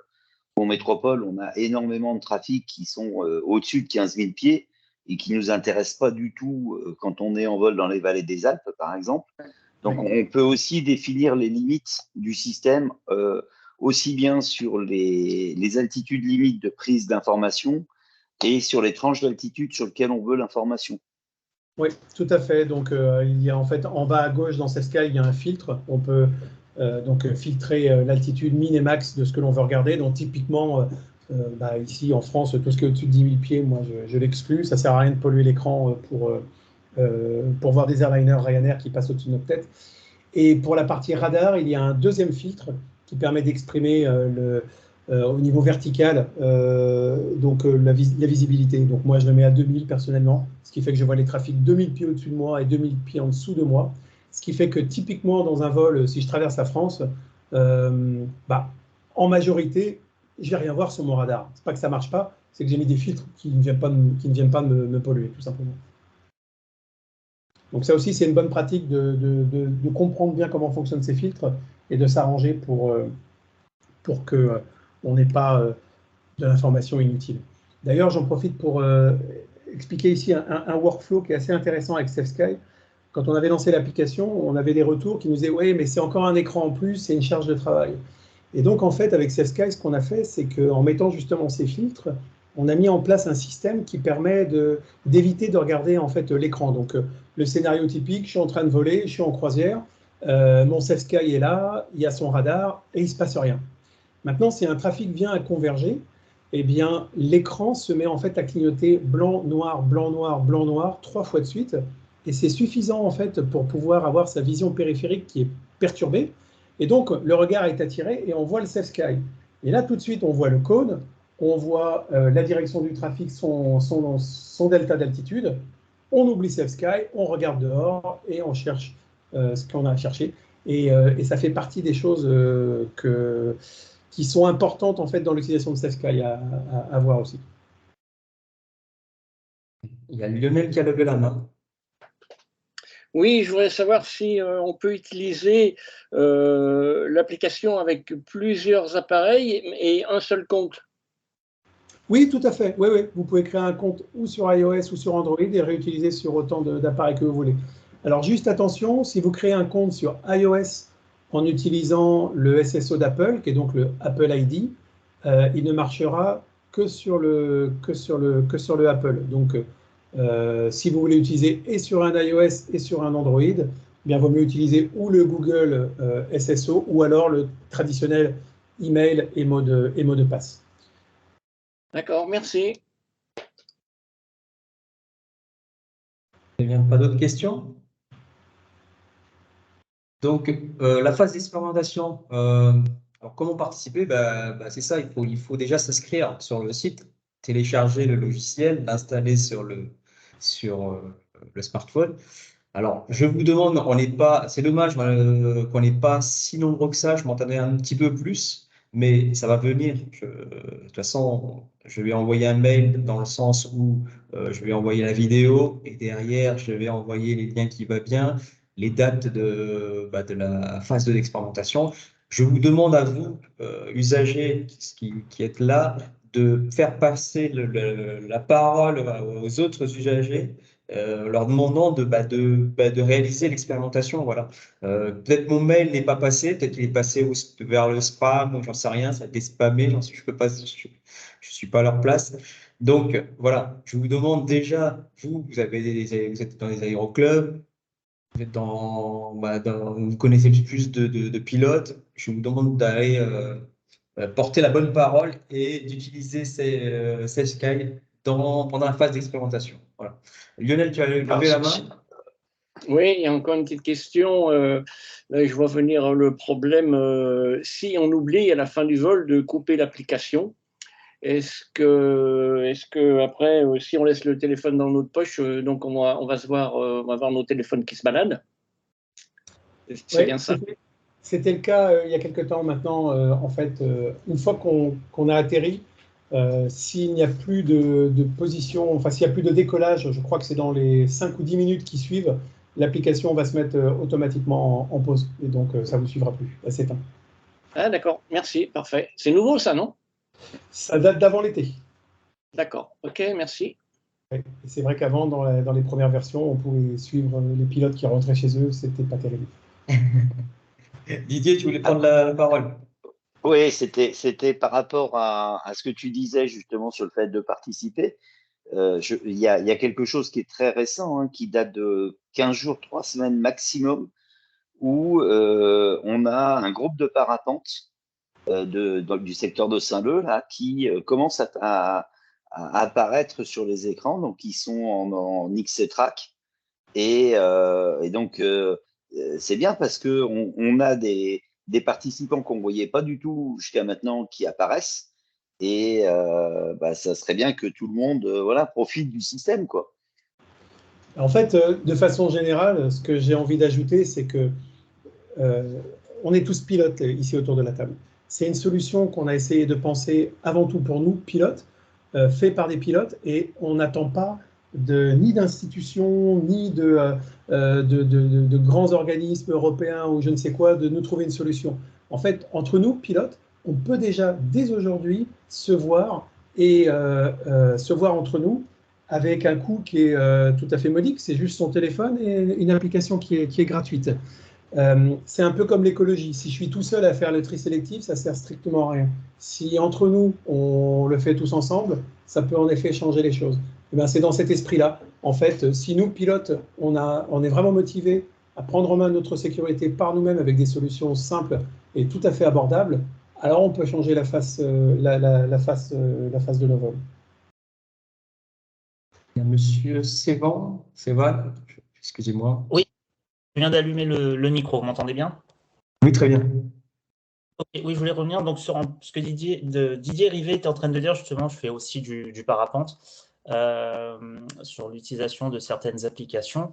Ce qu'il faut savoir, c'est qu'on est beaucoup en pilote parapentiste à utiliser aussi un appareil que vous connaissez sûrement de marque Searide, qui propose un suivi en temps réel via leur application de Searide, leur propre application.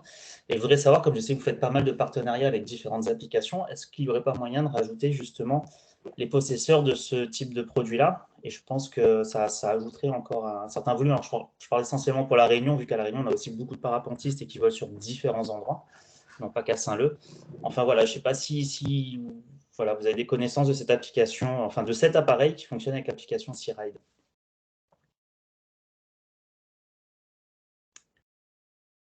J'entends plus rien. Oh, ton micro est coupé, Thierry Tristan. Ok, désolé, j'ai été déconnecté, donc je n'ai pas entendu la question. Ok, donc en fait, alors je disais, c'était pour revenir aussi sur ce que disait Didier Rivet, sur l'utilisation des applications qu'utilisent les parapentistes. Je fais aussi. Et on est beaucoup à utiliser un appareil qui s'appelle Searide, que vous connaissez peut-être ou pas, car ils ont une application de suivi en ligne des pilotes. On peut voir sur la carte du monde tous les pilotes qui décident de se mettre en ligne. Et comme je vois que vous faites pas mal de partenariats avec différents créateurs d'applications, XC-Track, etc., je voudrais voir justement si vous avez prévu ou pas d'intégrer peut-être cette application. Enfin voilà, si vous avez connaissance de ce type de produit ou pas du tout. Je ne connais pas ce produit, par contre, on est toujours intéressé de s'intégrer à un maximum de sources. Comment s'appelle alors le produit? Alors, ça s'appelle Searide, SYRIDE. En plus, c'est une entreprise française. Okay. Et c'est qu'on a quasiment 70% des pilotes de parapente qui utilisent ce type d'appareil. Ok. L'appareil, pour ceux qui ont en tout cas la dernière version, fonctionne en Bluetooth, se connecte au téléphone et en fait on peut voir en temps réel via l'application un pilote, on peut avoir son altitude, sa hauteur, sa vitesse, etc. Donc je pense que peut-être s'il y aurait un moyen d'intégrer, voilà, ça ferait toujours un petit bonus, je pense. Ah bah, certainement, surtout si, comme tu dis, des pilotes qui l'utiliseraient sur l'île de la Réunion. Ok, je vais prendre contact avec eux. En fait, nous, notre principe, c'est que on se rend compte qu'il existe plein de petites solutions, souvent hybrides par classe de vol, et on ne veut pas rentrer dans la polémique de savoir qui est mieux que l'autre, et on veut rendre tout ça interopérable. Donc, je vais prendre contact avec Searide et voir si eux seraient intéressés de s'intégrer sur SafeSky. Est-ce que tu aurais une introduction chez eux? Tu aurais un contact peut-être direct? Alors, moi, je travaille avec eux aussi parce que, bon, voilà, moi, je pratique essentiellement le paramoteur, hein, c'est parce que je fais partie de La Réunion. Le parapente, c'est une activité que je fais à côté. Donc, c'est pour ça que je me permets de parler aussi en tant que parapentiste. Oui, j'ai un contact. Donc, ça, après, je peux même vous l'envoyer par mail. Mais comme je dis, c'est une société française, donc même si sur Google vous tapez Searide, vous allez arriver sur leur site. Ils sont hyper réactifs et tout, et vous pouvez même, je pense, profiter de l'application Searide et aller jeter même un petit coup d'œil. Vous verrez qu'en temps réel, on voit des pilotes qui sont un peu éclatés dans le monde entier. On les voit vraiment en temps réel. Okay. Voilà. Ça peut être aussi. Oui, oui, ben clairement. Donc, très bien. Ben, merci. Je vais les contacter après cette réunion. Ouais, ça marche. Très bien. Donc, on revient sur la phase d'expérimentation. Donc, voilà, participer. Donc, il faut juste se créer son compte. Quand est-ce que se démarre l'expérimentation? Donc, avec Didier, on en a parlé. On souhaite le lancer à partir de la semaine prochaine. Voilà. Donc, pour l'instant, je n'ai pas de date. Juste, Haro. Vas-y. Oui, Haro, juste, il faut préciser pourquoi on envisage et on vous propose de débuter à partir de la semaine prochaine. Même si on n'a pas encore aujourd'hui eu toutes les personnes qu'on aurait voulu avoir dans cette réunion, c'est parce qu'à partir du 15 jusqu'au 21, il y a la Coupe du Monde de vol libre qui va se passer sur la réunion avec de l'ordre de 60 machines 60 parapentes qui vont voler. Donc, ça va faire du monde. Et comme en plus, on voit depuis quelque temps que pas mal de parapentistes se sont équipés de balises, c'est aussi l'opportunité de débuter avec une activité particulière à La Réunion. Donc, ça débute, la Coupe du Monde débute le 15. On pourrait très bien se dire qu'on débute le lundi, qu'on débute ce week-end, quoi. Ouais. Très bien. De toute façon, je vais envoyer le 15 Suti. Ouais. Donc, on peut commencer dès demain. Hein, si vous dès voulez. Demain. Déjà, les personnes qui sont au moins ici, s'ils volent régulièrement, s'ils pouvaient installer le logiciel, si ce n'est pas fait, et donc l'utiliser dès aujourd'hui. Même s'il n'y a rien, si vous ne voyez personne, ce n'est pas grave. L'important, comme dit Tristan, c'est de l'utiliser. Et après, derrière, plus on est nombreux, plus ça va venir, ça va, et voilà. Il faut juste l'utiliser pendant la période et la période qu'on souhaitait mettre en place. Hein, et je répondrai aussi à la question de Dominique Espérant concernant les drones. On voulait mettre ça pendant au moins 3 mois. Voilà. Ça permettait derrière d'avoir plus de monde aussi, que tout le monde utilise, même si on l'utilise même si on l'utilise et qu'on voit personne pour l'instant, mais ça va venir. Voilà. C'est comme tout le reste, c'est vraiment c'est comme comment dire Waze. C'est comme Waze. Plus on est nombreux, mieux ce sera. Voilà. Voilà. Et pourquoi 3 mois? Parce que en discutant avec un collègue, un des participants de la réunion, c'est qu'un mois, on va avoir les pros qui vont l'utiliser, mais tous les gens qui volent en loisir, peut-être que dans ce mois-là, ils vont voler une seule fois. Donc, ça ne sera pas suffisant en termes d'expérimentation pour avoir leur retour. C'est pour ça qu'on ouvre sur une période de 3 mois, de façon à ce qu'on ait un maximum de retours. Alors, il y avait Dominique Espérant qui avait posé une question concernant les drones, comment ça se passe. Et il y a Boris qui est aussi présent. Donc, comment ça se passe, Tristan, pour les drones? Comment ils peuvent mettre en place un système comme la SafeSky? Alors ça, c'est notre gros cheval de bataille pour l'année prochaine. En fait, dans l'idée en fait d'agréger maximum de trafic de drones, on a aujourd'hui collaboré avec pas mal de sociétés, par exemple, alors pas à La Réunion évidemment, mais avec Aviant en Norvège qui fait du transport de nourriture par drone. Ils font à peu près 150 livraisons par jour. C'est expérimental dans le nord de la Norvège. Et eux, en fait, ils ont directement intégré dans les serveurs en fait, de SafeSky la télémétrie de leurs drones avec les positions. Et donc, en retour, nous, on partage anonymement les trafics de l'aviation habitée, ce qui leur permet de sécuriser en fait, leurs drones et d'avoir une conscience d'où est-ce que ça circule. On a également d'autres partenariats, par exemple à Stockholm, c'est tout à fait similaire. Là, ce sont des drones qui permettent d'envoyer un défibrillateur lorsque quelqu'un est en situation d'urgence. Donc, ils envoient le défibrillateur par drone. Et donc, en fait, ils nous envoient aussi. Donc là, c'est informatisé. Donc, c'est le prestataire, enfin l'opérateur de drone qui nous envoie électroniquement les positions des drones. On a la même chose ici en Belgique avec Skydrones, qui est l'opérateur national. Et donc, tous les drones, même les DJI, tout ce qui est en fait commerciaux qui nécessitent en fait une approbation, elles sont intégrées de la même façon. On a la même chose en Suède dans les CTR. Tous les drones qui vont circuler dans les CTR ont aussi besoin d'une approbation. Donc, on a comme ça une longue liste en fait de prestataires, mais c'est toujours assez localisé et ça a été basé sur de l'opportunisme. Et donc, d'une façon plus générale, on travaille aujourd'hui avec les EASA sur leur nouveau standard qui s'appelle l'ADSL. Il y a donc dans ce standard l'ADSL for Internet qui a pour ambition d'être le protocole d'échange entre tous les opérateurs de drones et donc d'avoir en fait un échange d'informations. Donc notre ambition, c'est d'en fait de pouvoir être un système dans lequel les opérateurs voudraient naturellement envoyer en fait le trafic pour être vu. Donc ça, c'est certainement une des solutions les plus pratiques et les plus réalistes. Après, il y a tous les autres, notamment les drones récréatifs.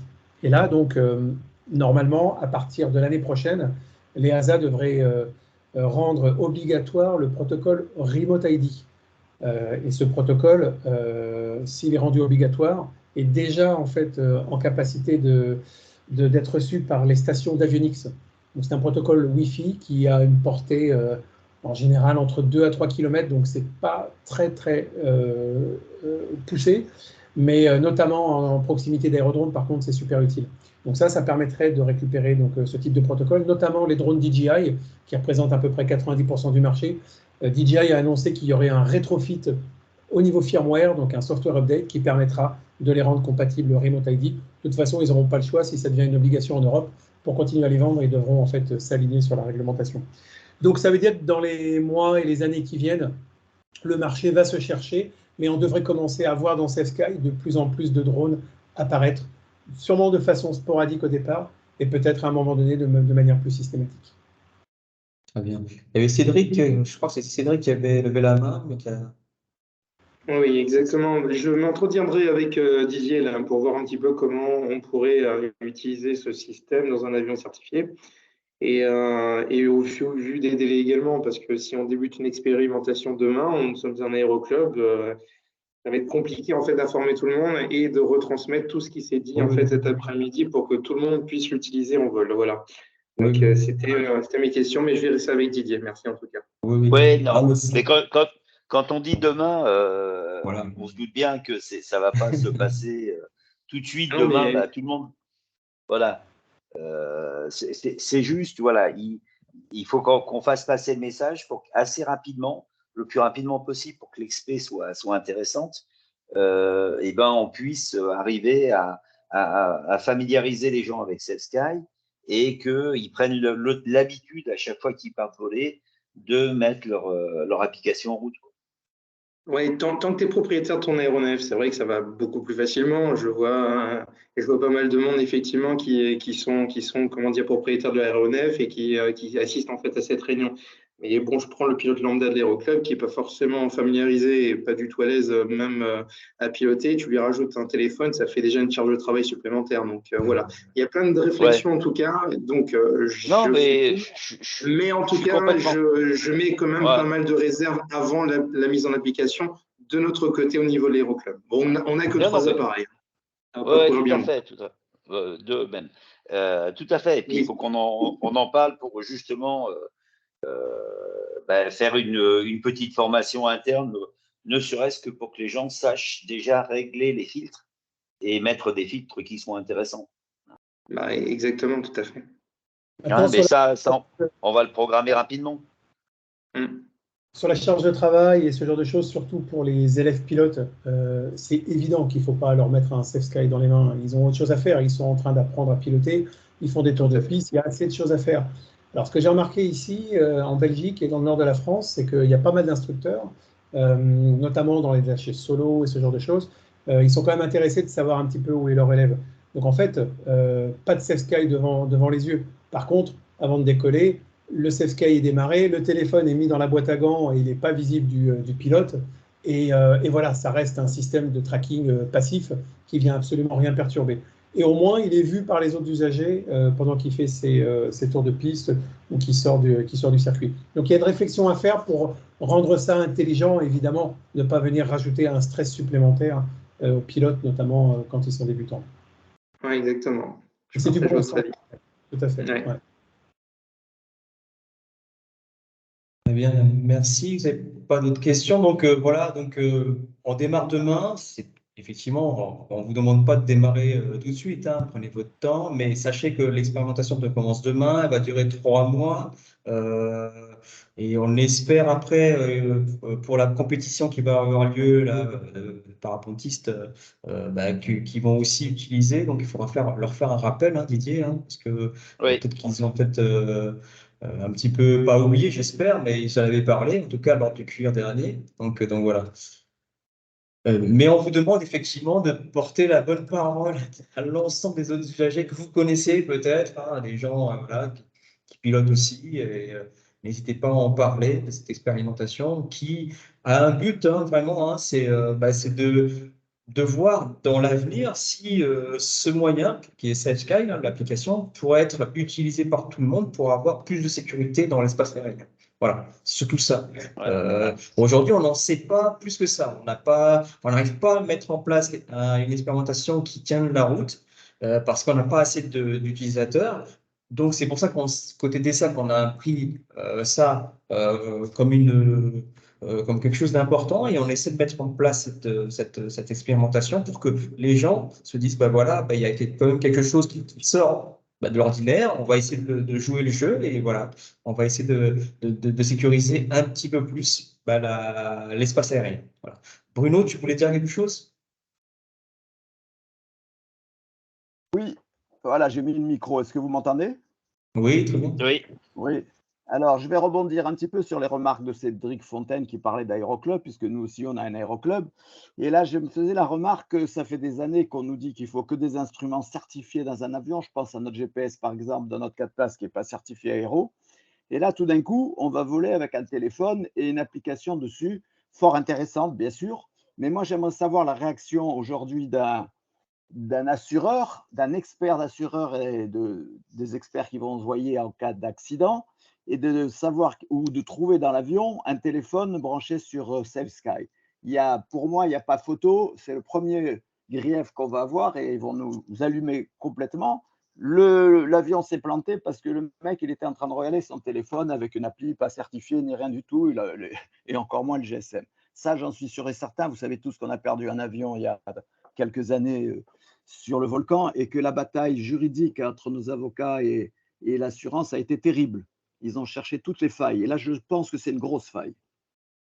Alors, je pense, on pourra toujours vérifier plus précisément, mais on n'est pas dans du transport public et pour moi, l'application et le téléphone n'est pas assimilable à un EFP. Mais je suis entièrement d'accord, Didier, sauf que tu peux lire le rapport détaillé, je pense. Oui, je sais. Sur l'accident du DV, même si on n'est pas des transporteurs aériens et tout, on a quand même des gens à bord, des amis, etc. L'assurance, son but, c'est de ne pas payer et de trouver la moindre faille.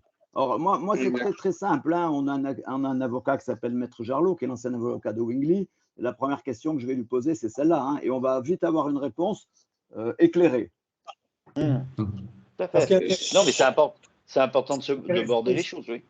Ouais, je peux remonter une information ici, c'est qu'en fait, je suis ni juriste ni expert en la matière. Par contre, ce que je sais, c'est que l'année dernière, il y a eu donc la levée de l'interdiction générale d'utiliser les téléphones en vol. C'est une décision des autorités. Alors, je ne sais plus, il y avait l'IDPP et une autre. Je pourrais remonter les informations. Et ça a été un travail en fait qui a été mis en place par l'EASA, qui a pris à peu près 3 ans. Parce qu'en fait, l'EASA a pour ambition aujourd'hui d'imposer l'utilisation de systèmes e-conspicuous, notamment en utilisant la téléphonie mobile. Et en fait, avec l'avènement des nouvelles classes d'espace aérien de type EU-Space pour les drones. L'ambition de l'EASA, c'est pour ça qu'ils ont fait ce travail dans ce sens-là, c'est qu'en fait, n'importe quel pilote puisse utiliser donc, son téléphone pour pouvoir être vu par les USSP, les U-Space Service Providers, pendant les opérations de drone, et que pour pouvoir transiter en fait dans un U-Space, il suffira uniquement d'être visible par ce type de système. Là, ça, c'est sur quoi travaille aujourd'hui l'EASA. Ils ont entériné la DSL par le SRD 860 cette année. On faisait partie du groupe de travail pour la partie radio, et ils sont maintenant en train de travailler avec nous sur la partie ADSL for Internet, qui est donc en fait l'équivalent par la téléphonie mobile. Donc, sans avoir de connaissances juridiques et d'assurance et ce genre de choses, je pense que les choses vont dans une direction sensiblement différente et que, comme disait, je crois, Didier, à mon avis, le téléphone à bord peut être a priori uniquement considéré comme un EFB. C'est comme utiliser son SkyDemon sur son téléphone. J'espère qu'il n'y a pas forcément de différenciateur. Et dernier point, c'est que dans les 2 dernières années, on a été contacté à plusieurs reprises et par le BEA, et par la gendarmerie, et par les systèmes de Search and Rescue, dans lesquels en fait des aéronefs ont été portés disparus, en Islande, en Espagne, en France. Et dans tous ces cas-là, on a pu aider en fait à retrouver l'aéronef en quelques minutes, alors qu'il le cherchait depuis des heures avec des hélicoptères. Donc, il y a cette notion de balise passive qui, jusqu'à présent, en dehors de tous ces trucs de certifiés, de choses comme ça, à mon avis, SafeSky a fait plus de bien et a aidé beaucoup plus de pilotes qu'il n'a pu en fait embêter les choses. Et je crois que c'est ça l'intérêt du non certifié, c'est que c'est une réponse aujourd'hui à une problématique récurrente que l'on a quasiment à chacun de nos vols. Si on fait rien, eh bien, on peut encore attendre des années et des années avant que quelque chose se passe, si quelque chose se passe. Voilà. Un petit peu philosophique, mon approche, mais je tenais à le dire.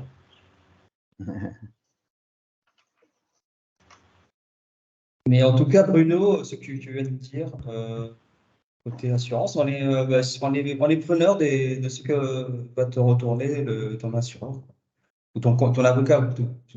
Oui, c'est plutôt l'avocat qu'on va consulter Ouais. avant l'assurance. Ouais. Ouais. Non, mais c'est vrai. Après, c'est vrai qu'on peut être perturbé par le téléphone quand on vole, hein, c'est sûr. Faut le savoir.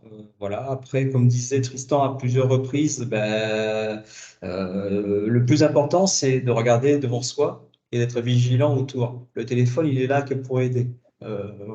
Et en tout cas, hein, j'ai compris, hein, c'est un peu comme Waze où tu peux pas manipuler le téléphone quand tu roules parce que ça marche pas, quoi. J'ai l'impression que c'est Il n'y ça. a, Hein, y a pas de raison de le manipuler.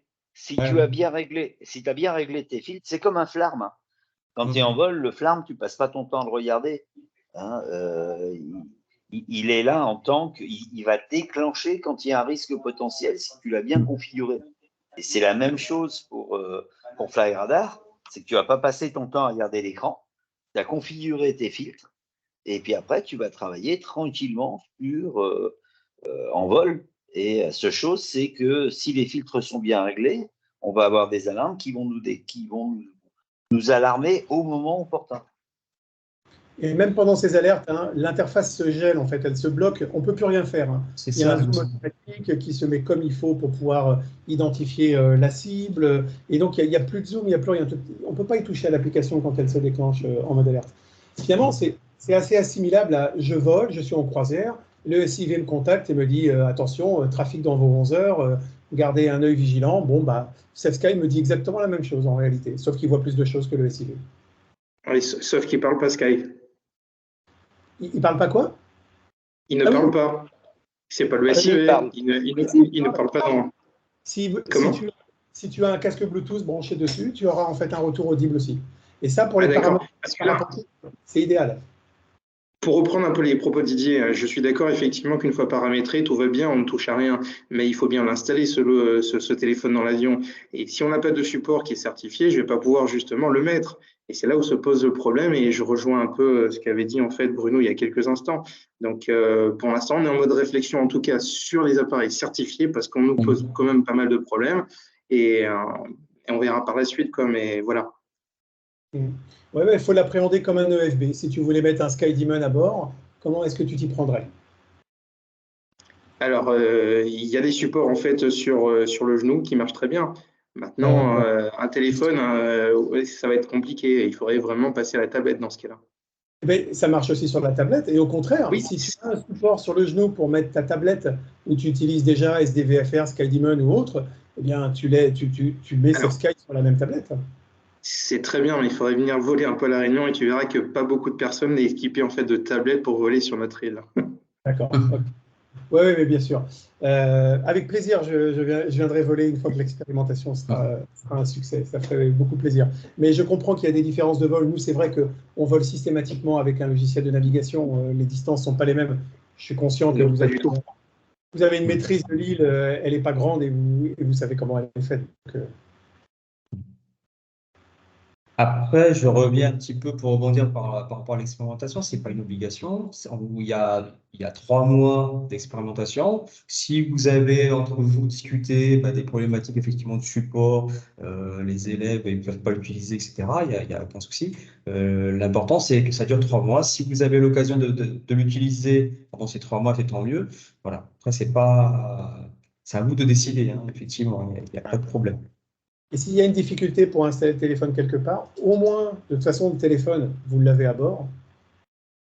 S'il est dans la poche, allumez Sky et gardez-le dans la poche. Au moins, vous serez vu et participerez à l'expérimentation et ça assurera un petit peu plus la sécurité parce que les autres qui auront, eux, un moyen pour pouvoir avoir le retour d'information pourront à ce moment-là vous voir.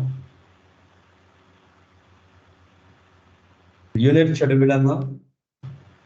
Oui, je voulais savoir au niveau de la programmation de l'application pour la version payante dans la fonction SAR, comment on fait pour confirmer les contacts? Donc la version SAR ne fait pas partie de la version payante, hein, ça fait partie du gratuit. Et c'est super important. Le but, ce n'est pas de faire de l'argent avec l'application, au contraire, c'est d'avoir que des fonctionnalités. Donc tout ce qui fait partie de la sécurité est gratuit dans SafeSky et le sera toujours. Donc pour le SAR, c'est assez simple, il faut aller dans les préférences de SafeSky et on peut configurer jusqu'à 3 contacts au niveau du SAR. Il faut encoder email et ou téléphone et ça va envoyer en fait un message à la personne à qui correspond l'email ou le numéro de téléphone. Et cette personne devra confirmer qu'elle a été ajoutée comme contact d'urgence pour le SAR. D'accord. Comment on fait pour l'envoyer? C'est ça qu'il me demande a priori, là. Parce que ce n'est pas vérifié, c'est marqué. Oui, vous n'avez rien à faire. Ça a été envoyé et la personne dans son email, elle aura un lien pour accepter d'être contact d'urgence pour vous. Bon, parce que ça, j'ai dû faire il y a 1 an et je n'ai pas eu de retour, donc il faut que je recommence? Alors oui, dans ce cas-là, oui, effacez le nom et remettez-le. Ça devrait faire l'effet de renvoyer un email. Non, j'ai des bêtises, il y a un bouton exprès, il y a marqué renvoyer un email. Normalement, il y a un bouton. Bon, ok, je vais voir ça. Merci. S'il y a le moindre souci, il y a le forum. Donc, posez les questions sur le forum et on y répond en général de façon assez rapide.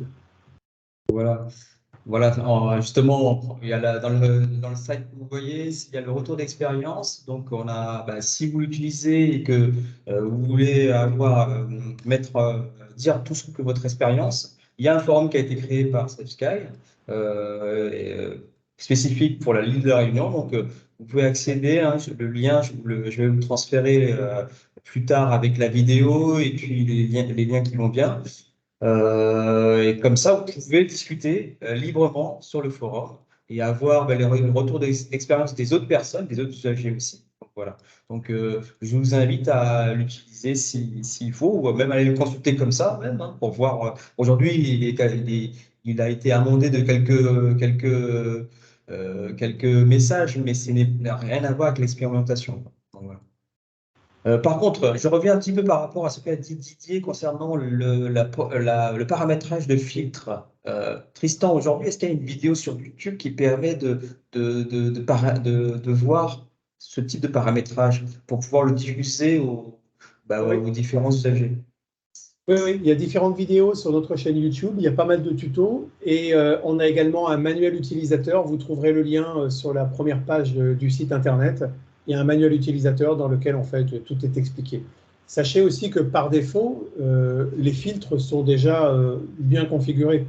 À part régler le filtre d'altitude en mode carte pour ne pas voir les airliners, il n'y a pas de raison particulière d'aller chipoter. Ils sont censés dès le départ.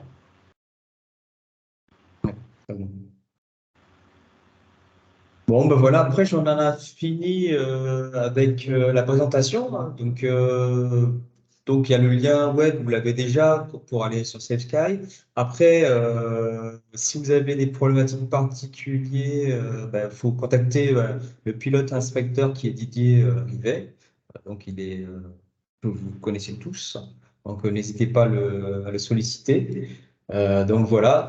En tout cas, moi, je remercie très grandement Tristan pour la présentation. On va suivre avec un grand plaisir cette expérimentation. J'espère que malgré effectivement, les petites problématiques qu'ont énoncées Bruno et Cédric, j'espère qu'il y aura quand même des usagers qui vont utiliser l'application pendant les 3 mois à venir. Et voilà, donc, et puis on fera un retour dans quelques mois je resterai en contact avec Tristan et puis on fera un retour sur l'expérimentation dans 3 mois. Enfin, s'il y a peut-être des dernières questions, mais sinon, merci à vous tous. Comme disait Tristan tout à l'heure, pas oublier que même si pour l'instant, par exemple, l'Aéroclub du Sud ou l'Aéroclub Roland-Garros ne vont peut-être pas l'implémenter tout de suite dans le système, mais que déjà dire aux gens allumez votre téléphone avant de partir en vol, ça vous rendra visible vis-à-vis des autres. C'est déjà une première démarche. Tout à fait. Merci à tous. Je pense qu'on en a terminé. J'espère que la vidéo a bien fonctionné. Donc, ce matin, ça a fonctionné. Et puis, je vous envoie d'ici la semaine prochaine la vidéo, les liens qui vont bien. Tristan, si tu pouvais m'envoyer les normes pour les boîtiers, comme ça, voilà. Et puis, je vais essayer de trouver quelques liens aussi YouTube par rapport à toute la partie des présentations des autres que j'avais regardé cette semaine. Donc, c'est très intéressant. Donc, voilà. Donc, je vais vous les envoyer. Merci encore. Et puis, à très bientôt. J'espère que vous serez des utilisateurs de l'application. Merci beaucoup. Merci, bonne fin de journée. Merci à tous. Et on reste en contact, Tristan. Oui, bien sûr. Profitez bien. Allez. En toute sécurité. Au revoir. Allez, merci. Au revoir. Merci, Au revoir. Marcel Guéry. Au revoir. Au revoir.